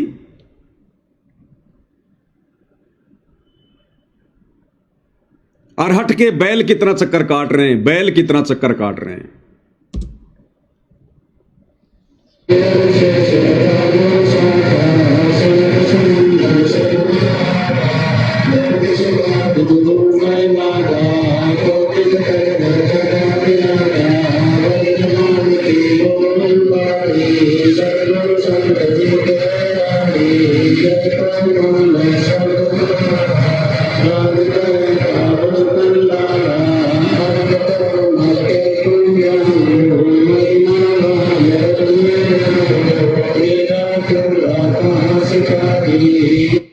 अब बताओ, इस बहन का जो पति है वो तो इसके पीछे चल रहा है और हाथ ही आगे वाले के जोड़ रही है।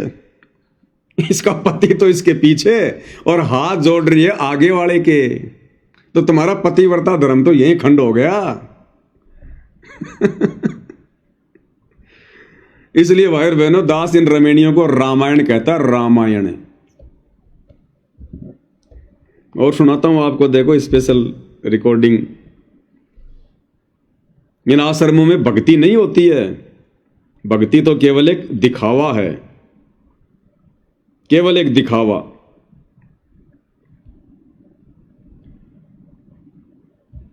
यहां तो अभी तक तो भक्तों की हवस ही पूरी नहीं हो रही, भक्तों की हवस ही पूरी नहीं हो रही भाई और बहनों। अभी तो भक्ति तो बहुत दूर की बात है। ये रिकॉर्डिंग सुनाता हूं आपको। एक भगत सतगुरु रामपाल जी का, मध्य प्रदेश का, फौज की नौकरी से सूबेदार से रिटायरमेंट होके आया। सूबेदार से जब आदमी रिटायरमेंट होके आता है तो उसकी सफेद मूंछ हो जाती है, सफेद, यानी वो तकरीबन 50 साल से ऊपर का हो जाता है, 50-55 साल का। और उसके बाद वो रमेणी करने की इच्छा जाहिर कर रहा, बुढ़ापे में रमेणी करने की। और किस प्रकार से ये आश्रम वाले फिर उनके आपस में संबंध स्थापित करवाते हैं। और देखना फिर किस प्रकार से हंस हंस के बातें की जा रही हैं। जो बिचौलिया है इनका, वो दोनों की बात करवा रहा है और बीच में एक दूसरी लड़की है जो बात कर रही है। जब वो लड़की को इस बात का पता चला, क्योंकि वो कह रहा कि भगत जी सूबेदार से रिटायरमेंट है, खुद का मकान है, 40,000 रुपये पेंशन आती है, तो बीच में जो दूसरी जो बहन है हमारी, जो लड़की है इन आश्रमों से जुड़ी हुई, वो दांत निकाल निकाल के हंस रही है और कह रही है फिर तो मेरी करवा दे पहले। अगर इसके पास इतना पैसा है, इतनी पेंशन आ रही है, तो मेरी करवा दे इसे। ये भक्ति हो रही है भाई और बहनों, भड़वागिरी हो रही है, भड़वागिरी। सुनिएगा।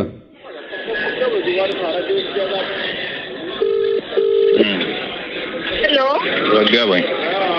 हाँ जी, ससाइब जी।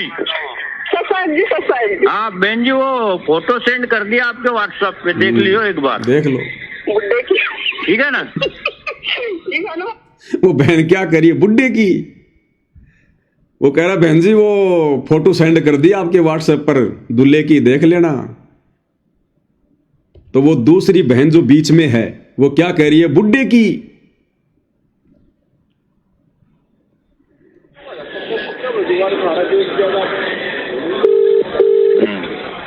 हेलो, क्या भाई? हाँ जी, ससाइब जी। ससाइब जी। हाँ बहन जी, वो फोटो सेंड कर दिया आपके व्हाट्सएप पे, देख लियो एक बार। बुड्ढे की। ठीक है ना? ठीक है ना भगत जी? ठीक है। हाँ ठीक है। ये भगत जी से बात करोगे क्या? देना। Hello, hello. हाँ बात कर रहे क्या? एक मिनट थोड़ी आओ, बात करिए। मैं यूं ना है, ये भड़वागिरी हो रही है। हेलो। हेलो।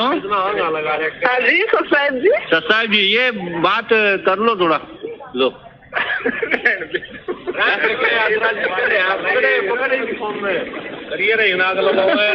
हेलो। हेलो। हाँ ये भगत, साथ वाले भगत जी है ना, इनसे ही बात कर लो आप। ये जो साथ वाले भगत जी, लो जी ज्यादा आ रही है। बात कर लो भगत जी। मनोहर भगत जी। हाँ बहन जी, ये राजेंद्र भगत जी है नाम इनका, हरियाणा से। हाँ ये रिटायर्ड है, सूबेदार की पोस्ट से। हाँ अभी 45,000 इनकी पेंशन है। अरे बाप रे, 45,000। ठीक है।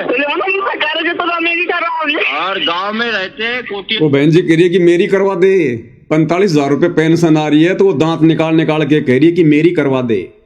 और आपस में कहते हैं हम गुरु भाई बहन हैं, और बड़ुओं की तरह बात कर रहे, बड़ुओं की तरह दांत निकाल निकाल के। ये परमात्मा के मिशन में सहयोग दे रहे हैं क्या? ये सत्संग सुनने जाते हैं या इस प्रकार की बातें करने जाते हैं? ये विषय वासना के अड्डे बन चुके हैं सतलोक आश्रम, विषय वासनाओं के अड्डे, काल के अड्डे। वो क्या कह रही है? बाप रे बाप, 45,000 फिर तो मेरी करवा दे।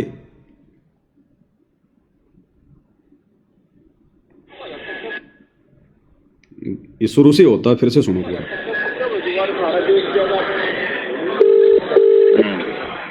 विचार कर लेना क्या भाई। हाँ जी ससाइल जी। हाँ बहन जी, वो फोटो सेंड कर दिया आपके व्हाट्सएप पे, देख लियो एक बार। ठीक है ना? ठीक है ना भगत जी? सही है ना? ठीक है, हाँ ठीक है। ये भगत शुरू में करेगी बुड्ढे की फोटो, और जब पता चला कि 45,000 रुपये पेंशन है, फिर उस बुड्ढे में उसको जवान दिखाई दे रहा, जवान है वो बुड्ढा भी, फिर उसको जवान दिखाई देने लग गया। बोले फिर तो मेरी करवा दे। किसी से बात करोगे क्या? ना।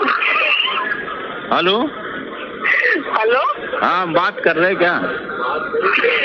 मिला तो बस पागल। एक मिनट थोड़ी आओ। बात करी में नो ना है, यस या नो। हेलो हेलो, हाँ जी ससाइल जी। ससाइल जी, ये बात कर लो थोड़ा, लो।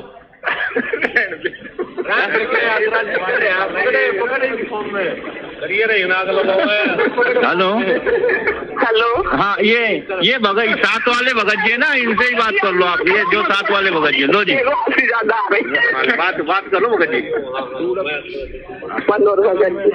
हाँ बहन जी, ये राजेंद्र भगत जी है नाम इनका, हरियाणा से। हाँ ये रिटायर्ड है, सूबेदार की पोस्ट से।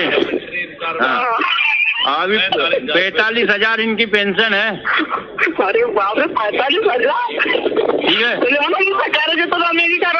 और गांव में रहते, कोठी अच्छी बनाई है, बेहतरीन बेहतरीन कोठी। हाँ अभी चल रहा काम उसका। तो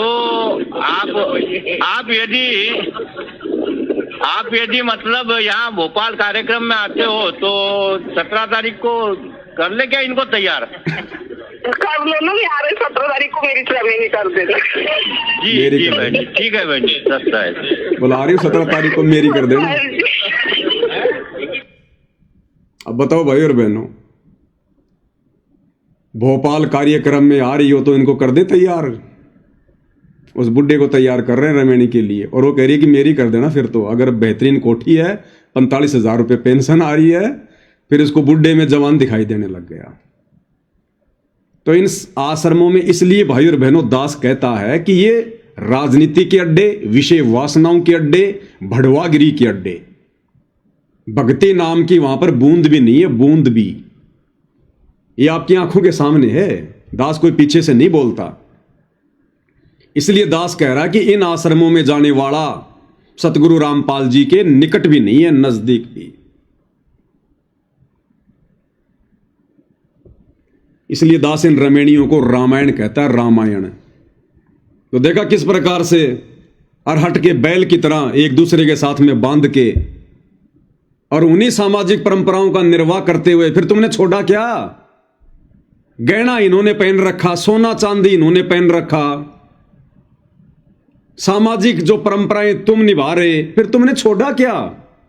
सिर्फ नाम रख लिया रमेणी, बाकी काम सारे रामायण वाले। और दिखाता हूं, देखो दूसरी आपको एक, ये देखो।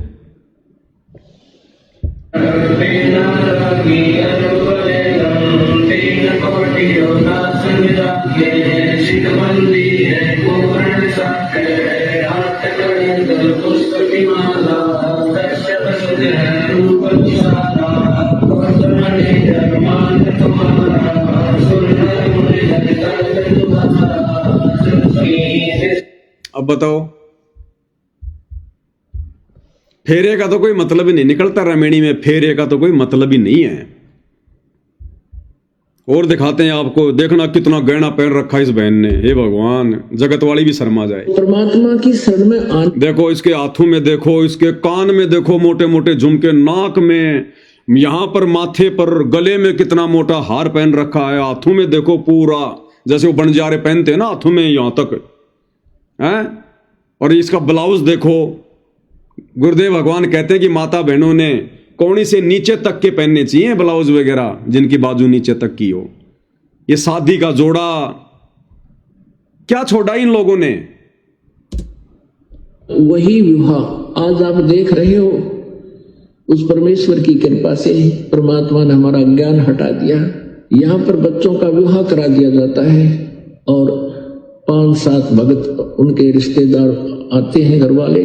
और गुरु जी तो कहते हैं कि 5-7 भगत उनके घर वाले, और यहां तो पूरा का पूरा ये बारात बैठा रखी है, बारात पूरी की पूरी, कम से कम 100 आदमियों से कम नहीं है।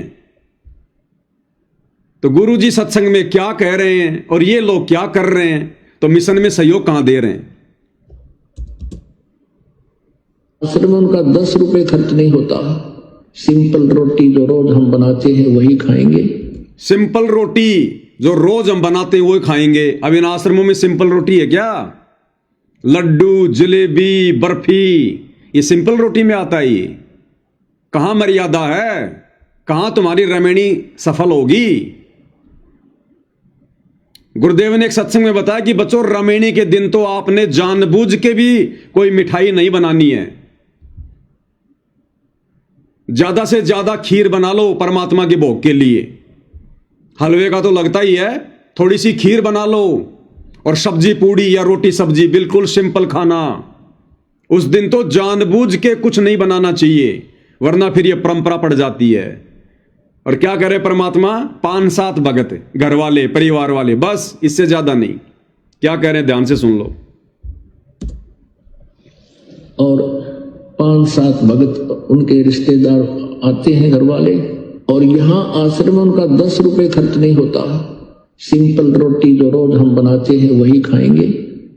ये ड्रामाबाजी हमने नहीं करनी। बच्चों का सहयोग परमात्मा जोड़ता है। हमारी देखो ये बारात बैठी है पूरी, ये 5-7 भगत हैं क्या?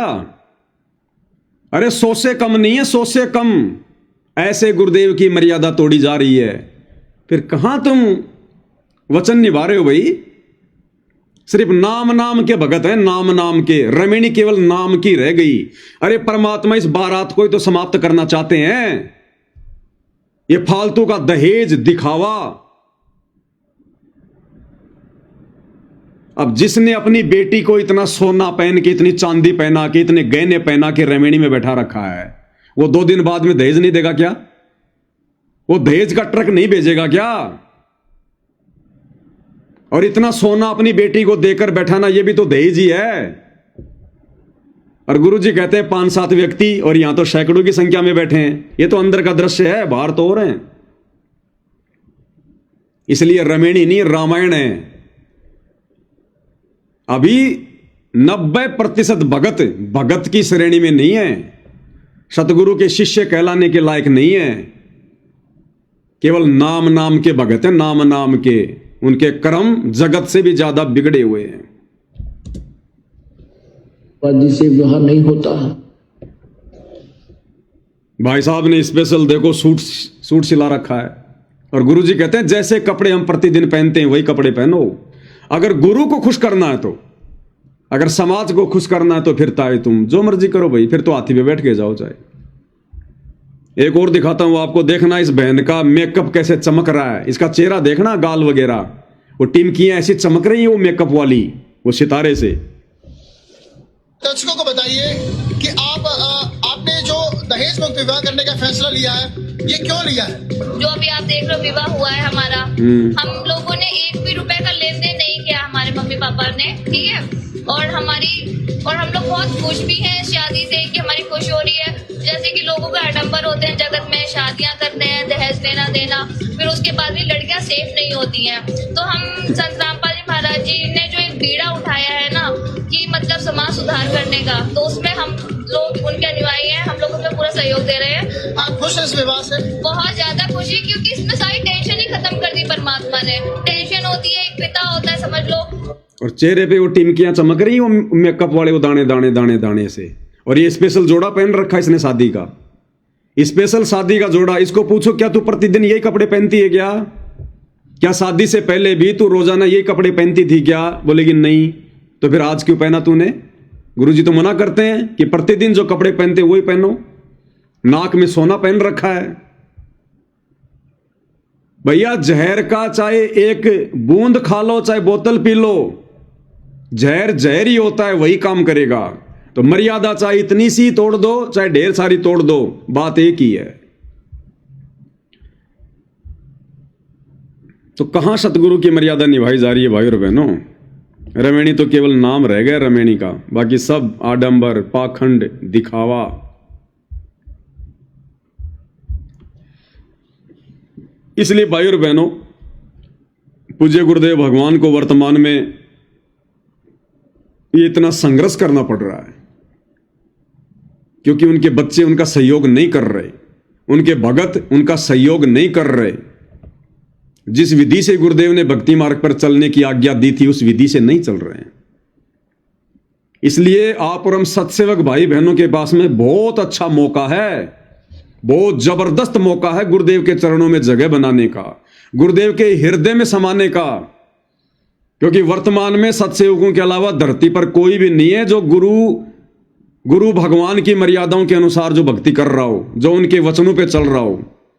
और जो उनके वचनों पे नहीं चलता, उनकी मर्यादाओं में रह के भक्ति नहीं करता, गुरु उनकी तरफ ध्यान देना छोड़ देता है।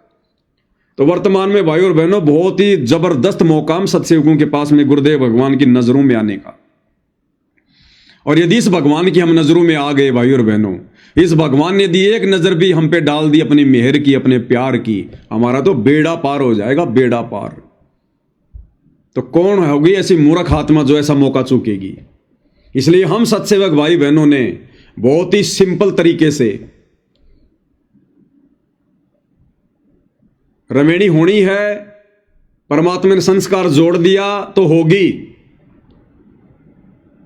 वैसे तो दास इसके ऊपर बहुत सारे वीडियो बना चुका है, वैसे तो अपना सत्यानाश करवाना है, अपने जीवन का बेड़ा गर्क करवाना है, रमेणी करवाना। अगर ज्ञान समझ में आ गया है तो अपना बेड़ा गर्क करवाना है।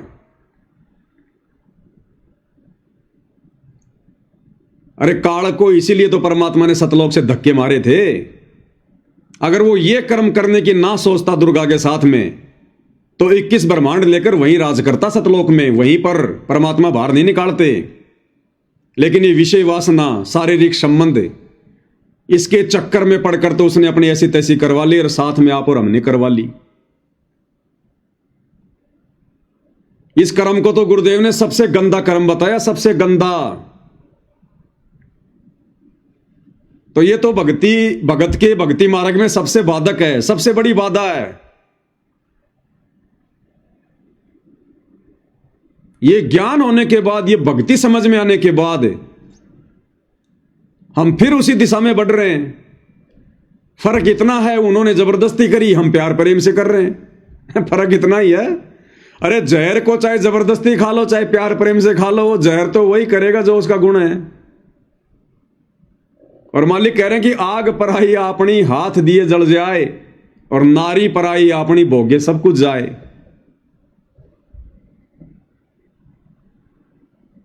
तो भाई और बहनों देखो, समझदार आत्माएं तो उनकी तो गति अलग होती है। संतों समझों की मति और, जो समझ गया इस भक्ति मार्ग को, इस अध्यात्म को, उसकी तो बात ही अलग होती है भाई और बहनों। वो तो इन विषय वासनाओं के निकट भी नहीं जाएगा। अरे परमात्मा की तो मजबूरी थी भाई, क्या करे। परमात्मा ने उसको श्राप ही ऐसा दे दिया, और श्राप दिया आप और हमारी भलाई के लिए, हमारे हित के लिए, कि तू प्रतिदिन 1 लाख मनुष्य शरीरधारी आत्माओं के सूक्ष्म शरीर की वासना खाएगा। तो उसकी मजबूरी हो गई ये मनुष्य शरीर देना। और परमात्मा ने यह दया आप और हमारे ऊपर इसलिए बख्शी क्योंकि मनुष्य शरीर में ही हम ज्ञान समझ सकते हैं, भक्ति कर सकते हैं। तो हम परमेश्वर की सृष्टि रचना को अच्छे से समझकर भक्ति मार्ग के फैसले लें, निर्णय लें। परमात्मा ने तो भक्ति के लिए मनुष्य जन्म दिया, भक्ति के लिए, क्योंकि उसको भूख लगेगी तो उसकी मजबूरी हो जाएगी मनुष्य को पैदा करना। और मनुष्य जन्म मिल गया तो आज हम सत्संग सुन पा रहे हैं, भक्ति कर पा रहे हैं। अन्य योनियों में भक्ति नहीं होती। अब सृष्टि रचना फिर गुरु जी ने क्यों सुनाई कि ये मनुष्य जन्म परमात्मा ने काल को शराप देके भक्ति करवाने के लिए दिया है, नहीं तो मनुष्य जन्म भी नहीं देता। 84 लाख बना रखी हैं, एक 4 पैर का जानवर और बना देता, उसने मनुष्य बनाने की क्या जरूरत थी। लेकिन उसकी मजबूरी हो गई, भोजन बिना वो कैसे जीवित रहेगा। तो ये मनुष्य जन्म परमात्मा ने आप और हमसे भक्ति करवाने के लिए इस काल के माध्यम से दिलवाया है। अब गुरु जी सारी बातें थोड़ी कहेंगे कि बच्चों तुम रमेणी करना छोड़ दो। परमात्मा तो नहीं कहेंगे भैया ये काल का भोजन है और ये भोजन रोजाना 1 लाख खाने का आदेश भगवान ने दिया है, तो परमात्मा कैसे अपने बच्चे के भोजन को बंद करवाएगा। अपने मुंह से तो कहेगा नहीं कि तुम रमेणी मत करो, लेकिन सत्संग में परमात्मा ने सब कुछ क्लियर कर दिया कि इसी कर्म के चलते तो मैंने उसको सतलोक से धक्के निकाले थे। और इतना ज्ञान लेने के बाद तुम वही कर्म कर रहे हो, आपस में शादियां करके, रमेणियां करके, तो तुम सतलोक में जाओगे कैसे। तुम तो और धक्के खाने की दिशा में आगे बढ़ रहे हो, तुम तो और धक्के खाने की दिशा में आगे बढ़ रहे हो।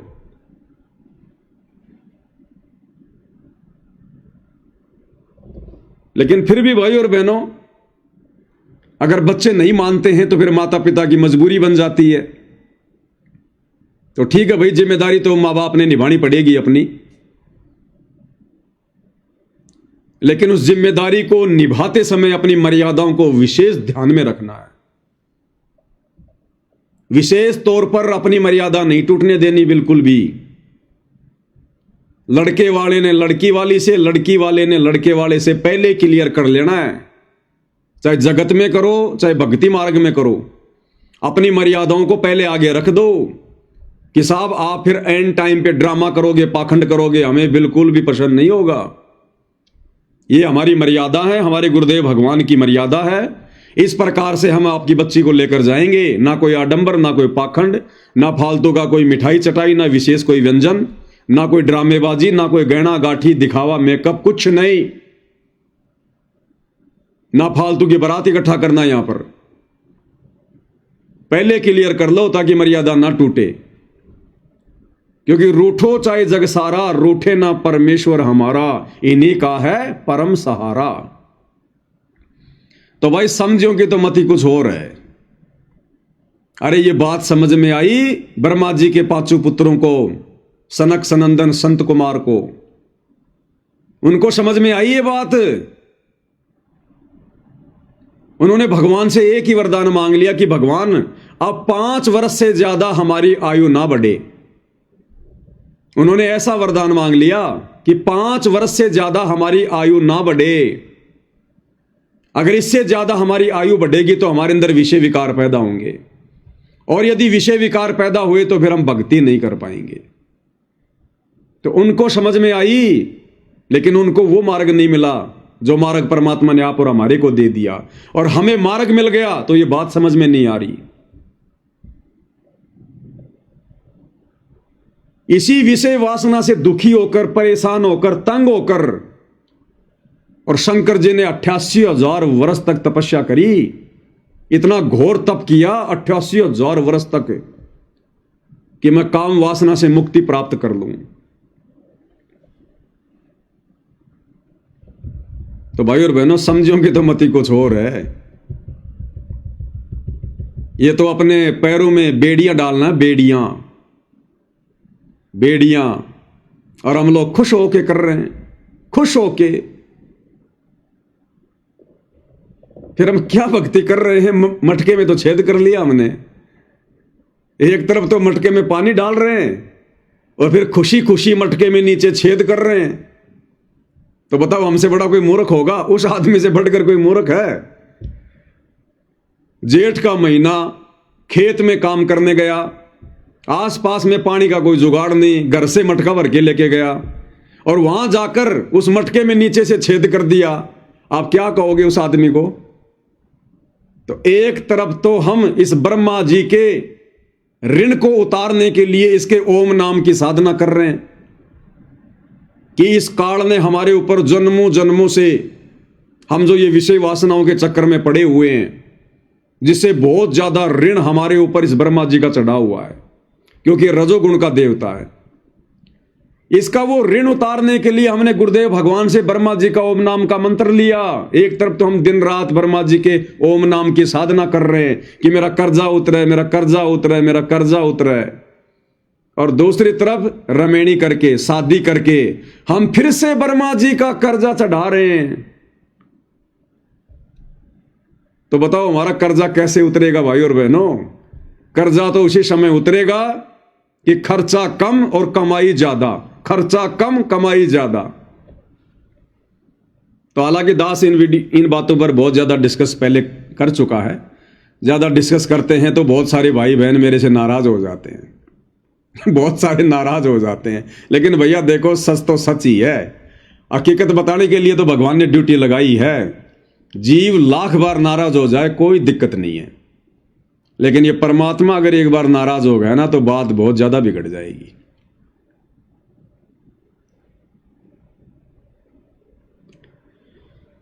तो भाई और बहनों, ये अब अपने अपने बुद्धि विवेक पर, ज्ञान आधार के ऊपर निर्भर करता है। ये अब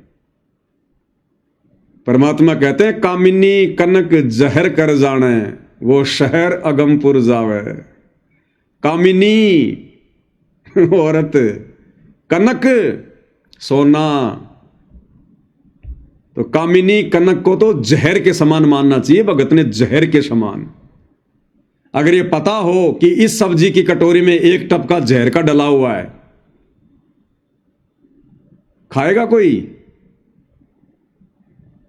उस कटोरी को भी जिंदगी में दोबारा काम में नहीं लेगा। धोखे भी, जिसको ये पता चल गया कि इसमें जहर का एक टपका किसी ने डाल दिया। कामिनी कनक जहर कर जाना है। और हम क्या कर रहे हैं? हम खुशी खुशी जहर पी रहे हैं, खुशी खुशी जहर पी रहे हैं।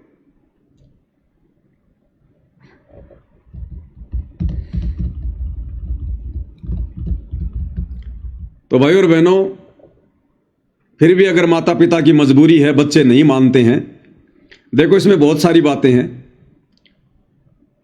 सबके अपने अपने संस्कार होते हैं। माता पिता के संस्कार अलग हैं, बेटा बेटियों के संस्कार अलग हैं। हम बच्चों के ऊपर दबाव भी नहीं डाल सकते कि भाई तू रमेणी मत कर, तू शादी मत कर। भक्ति मार्ग में ये नहीं चलता। जब आपके बच्चे समझदार हो जाएं, शादी के लायक, रमेणी के लायक, आप अपने बच्चों से बात कर सकते हैं कि भाई देखो, गुरुजी के सत्संग तो भाई तुम भी सुन रहे हो, विधि विधान का तो तुम्हें भी पता है, और साथ संगति से जुड़ने के बाद तो नहीं पता है तो भी पता चल गया। अब तुम देख लो भाई तुमने क्या करना है। अगर बच्चों तुमने रमेणी करनी है, शादी करनी है, तो ठीक है भाई, हमारी जिम्मेदारी है। हम चर्चा करेंगे किसी भगत भाई से। अगर कोई बढ़िया लड़का लड़की मिल गई तो भाई तुम्हारे संस्कार परमात्मा ने जोड़ रखा तो भाई जुड़ जाएगा। हम तो इतना ही कर सकते हैं। लेकिन देख लेना बच्चों, फिर उस अनमोल चीज से दूर हो जाओगे, उस अनमोल वस्तु से दूर हो जाओगे। फिर इस परमेश्वर की शरण में आने के बाद ये तुम देख लो अब तुमने क्या करना है। ये 2, 4, 5 साल का तुमने झूठा सुख चाहिए या सदा सदा का सतलोक का सुख चाहिए, ये तुम देख लो अब। और बच्चे कहते हैं कि जी कोई बात नहीं, हम तो रमेणी करेंगे। तो भाई फिर जैसा भी है, परमात्मा से आज्ञा लेके, मालिक से प्रार्थना करके, दंडवत करके कि परमात्मा जहां भी संस्कार आपने जोड़ रखा, परमात्मा दया करो। फिर जैसा भी है, लेकिन रमेणी के समय फिर अपनी मर्यादाओं का विशेष ध्यान रखो, क्योंकि दबाव का मार्ग नहीं है। अपने बेटे से, अपनी बेटी से हमने पूछना बहुत जरूरी है। अगर वो सहमति दें तो हमने फिर रमेणी की बात करनी है। अगर वो कहते हैं कि जी हमने रमेणी नहीं करनी है, हमने तो मोक्ष प्राप्त करना है, हम कोई बच्चे पैदा करने की फैक्ट्री थोड़ी हैं। सारा जिंदगी काल की खुराक थोड़ी ना तैयार करते रहेंगे। असंख्य जन्म हो गए हमारे को ये कर्म करते हुए। गधे बने तो वहां हमने बच्चे पैदा किए, राजा बने तो ना जाने हजारों बच्चे हमने पैदा किए। आज उन बच्चों का पता नहीं वो कहां हम कहां पड़े हैं। हमने तो अपना आत्म कल्याण करवाना, अपना मोक्ष करवाना है। गुरुदेव भगवान ने सब कुछ बता दिया, सब कुछ समझा दिया, बाकी क्या रह गया। अब खुल के थोड़ी कहेंगे, तो हमने भी तो विचार करना है। तो बच्चे अगर इस प्रकार समझदारी की बातें करते हैं, चाहे बेटा हो चाहे बेटी हो, तो भाई और बहनों उस माता पिता को बड़ी खुशी होनी चाहिए। बड़ी खुशी होनी चाहिए कि उनके बेटा बेटी के समान धरती पर कोई पुण्य आत्मा नहीं है जो इस युवा अवस्था में इस प्रकार का फैसला अपने आत्म कल्याण के लिए ले रहे हैं। और रहो फिर माता पिता के घर में। वो लड़की कोई बोझ थोड़ी है। अरे वो लड़की, वो बेटी जो शादी नहीं करना चाहती, भक्ति करके अपना आत्म कल्याण जो है वो करवाना चाहती है, उसके जैसी पुण्य आत्मा तो धरती पर कोई नहीं होगी, धरती पर। और रहे अपने बाप के घर में। अरे लड़के की शादी करके लाओगे तब भी तो एक लड़की आएगी, वो भी तो घर में रहेगी। तो हमारे घर में भी तो हमारी लड़की है, हमारी बेटी है। अरे अपने लड़के की शादी करोगे तो घर में एक लड़की आएगी ना, वो भी तो रहेगी उस घर में। और वो बेटी जो आपके घर में रह रही है, जो शादी नहीं करना चाह रही, रहो अपने बाप के घर में। और आने वाला समय तो भाई और बहनों वैसा आने वाला 2028 के बाद, उन आत्माओं को, उन बेटे बेटियों को विशेष पुण्यकर्मी आत्माओं की दृष्टि से देखा जाएगा, विशेष परमेश्वर के हंसों की दृष्टि से। जो बेटा बेटी शादी नहीं किया करेंगे, केवल परमात्मा की भक्ति में अपना जीवन समर्पित कर देंगे।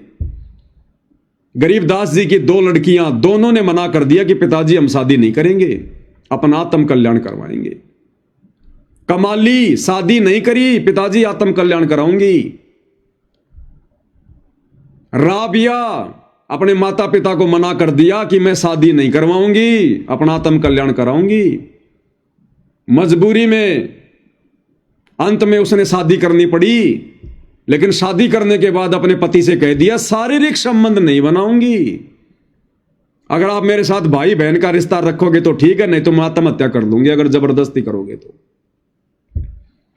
तो जिन आत्माओं को इतना ज्ञान हुआ, उन आत्माओं को उस समय वो मार्ग नहीं मिला। और आज जिनको मार्ग मिल गया, वो अपनी बुद्धि विवेक का इस्तेमाल नहीं कर रहे। कैसी विडंबना है। और आने वाले समय में तो ऐसी आत्माओं को, ऐसे बेटा बेटियों को जो केवल भक्ति के लिए अपने जीवन को समर्पित कर देंगे, समाज में विशेष इज्जत की दृष्टि से देखे जाएंगे। अरे लड़के भी तो शादी नहीं करते, बहुत सारे लड़के शादी नहीं करते और अपने माता पिता के घर में रहते हैं। उनको समाज क्यों कुछ नहीं कहता। और बेटी कोई शादी नहीं करती है तो समाज उसको गंदी नजर से देखता है। तो अब यह समाज डिसमिस होने वाला है। यह गंदी नजर से देखने वाला समाज, छोटी सोच रखने वाला समाज, ज्ञानहीन समाज, यह युग परिवर्तन के समय में या तो सुधर जाएगा, अपनी नजर को सही कर लेगा, या परमात्मा इनकी नजरें बदल देगा। फिर गधे कुत्ते की नजरें लगेंगी इनको आने वाले समय में। और इस धरती पर 2028 के बाद केवल धर्मी आत्माएं, पुण्यकर्मी आत्मा रहेंगी। एक दूसरे को बहन की दृष्टि से देखेंगे, भाई की दृष्टि से देखेंगे। वो समय आने वाला है। इसलिए वर्तमान वाले थोड़ा सा बुद्धि विवेक का इस्तेमाल कर लो। परमात्मा कहते हैं ये आवन जान बखेड़ा या कौन बसावे खेड़ा, कि नालायको तुम्हारे गांव के गांव बस रहे हैं जो तुम पहले जो है पैदा करके आ गए। आज तो तुम मनुष्य योनि में, और क्या पता पिछले जन्म में तुम जो है गधे थे और तुमने कितने बच्चे पैदा कर रखे, वो किसी कुम्हार के नीचे तुम्हारे पोता पोती बेचारे वजन ढो रहे, वो तुम्हारे पैदा किए हुए। और ऐसे तुम वर्तमान में काल की खुराक पैदा करके मर जाओगे। तो भाई और बहनों, ये मनुष्य जन्म बच्चे पैदा करने की फैक्ट्री नहीं है। ये तो जब तक हमें ज्ञान नहीं होता तब तक हम इस काल के चक्कर में पड़कर इसकी खुराक तैयार करते रहते हैं। भगवान ने आकर अब ऐसा निर्मल ज्ञान दे दिया लेकिन भाई ये अपने अपने बुद्धि विवेक पर है। गुरुदेव भगवान इस विषय पर ज़्यादा जोर देकर नहीं कहेंगे। थोड़ा बहुत जोर परमात्मा ने दास से दिलवाना था, दास समय समय पर देता रहता है। कोई माने ना माने ये उसके अपने संस्कार पर, अपने बुद्धि विवेक के ऊपर है। तो भाई और बहनों, बहुत सारी बातें जिन पर हम लोग साथ संगति के अभाव में दृढ़ता से विचार नहीं कर रहे थे, चिंतन मनन नहीं कर रहे थे, गुरुदेव के सत्संगों को जोर देकर सुनने और समझने का प्रयास नहीं कर रहे थे, इसलिए परमेश्वर ने 2014 बरवाला कांड के बाद हमारी बौद्धिक स्थिति को देखकर कि ये नालायक तो इस कान से सुनते हैं, इस कान से निकाल देते हैं, कोई चिंतन मनन ही नहीं कर रहा, कोई मेरे मिशन को ही नहीं समझ रहा, मेरे मकसद को नहीं समझ रहा। इसलिए परमात्मा ने फिर ये सात संगतियां शुरू करवाई ताकि हम थोड़ा बुद्धि पर जोर देकर गुरुदेव के सत्संग सुने और विचार करें। और ये अनमोल समय जो वर्तमान में गुरुदेव ने हमारे ऊपर बख्शा हुआ है, हम इसका भरपूर फायदा उठाएं, अपना आत्म कल्याण करवा लें। अगर नहीं हुआ तो मनुष्य जन्म में तो हम क्या शारीरिक संबंध बनाएंगे, अगले जन्मों में ऐसे ऐसे जानवरों का, पक्षियों का जन्म मिलेगा जो दिन में कई कई बार शारीरिक संबंध बनाते हैं, कई कई बार। फिर यही करना है बाद में, और करना क्या है? अगले मुंह से खाना और पिछले मुंह से निकालना। आज जानवर क्या करता है? सारा दिन घास खाता रहेगा, पीछे से गोबर करता रहेगा और विषय वासनाएं करता रहेगा। और काम क्या उसको? नौकरी उसको नहीं करनी, मकान उसको नहीं बनाना, बच्चों को उसने नहीं पढ़ाना, कपड़े की उसको चिंता नहीं, सोने की उसको चिंता नहीं। उसको चिंता क्या है? सिर्फ खाने की और विषय वासनाओं की। तो ये मनुष्य जन्म भाई और बहनों, परमात्मा ने हमें जिन 2 लाइनों में समझाया ना, वो 2 लाइन इतनी आसान नहीं है कि मानव जन्म दुर्लभ है, ये मिले ना बारंबार, तरवर से पत्ता टूट पड़ा भौर न लगता डार। बस हमने तो 2 लाइनें सुन ली और बस आगे बढ़ लिए। इन 2 लाइनों के जिस दिन अर्थ को समझ जाएंगे ना कि मनुष्य जन्म क्यों दुर्लभ है, कैसे दुर्लभ है और क्यों बार बार नहीं मिलता, उसके बाद भाई और बहनों हम कांटे की तरह सूख जाएंगे, कांटे की तरह। डर लगेगा यूं, सतगुरु के दरबार में मेरे थर थर कांपे दे, और ना जाने किसी बात पर हमारा बिगड़ ना जावे। तो काल ने वो प्रेम, वो प्यार अपने बाप से विषय वासनाओं के चक्कर में आके बिगाड़ लिया था। और आज हम क्या करने जा रहे हैं? विषय वासनाओं के चक्कर में पड़कर परमात्मा से प्रेम बढ़ाने जा रहे हैं या फिर काल की तरह बिगाड़ने जा रहे हैं? ये भाई अपने अपने बौद्धिक स्तर से विचार कर लेना। तो भाई और बहनों, आज की सात संगति में गुरुदेव भगवान के आशीर्वाद से केवल इतना ही। आगे परमेश्वर की रजा होगी, दया होगी, तो फिर से सभी भाई बहनों के सामने परमेश्वर की महिमा में उपस्थित होंगे। तब तक गुरुदेव भगवान हम सबको आज्ञा दे, आशीर्वाद दे, हमारा मार्गदर्शन करे, हमें सद्बुद्धि दे परमात्मा। बंदी छोड़ सतगुरु रामपाल जी परमेश्वर जी की जय हो।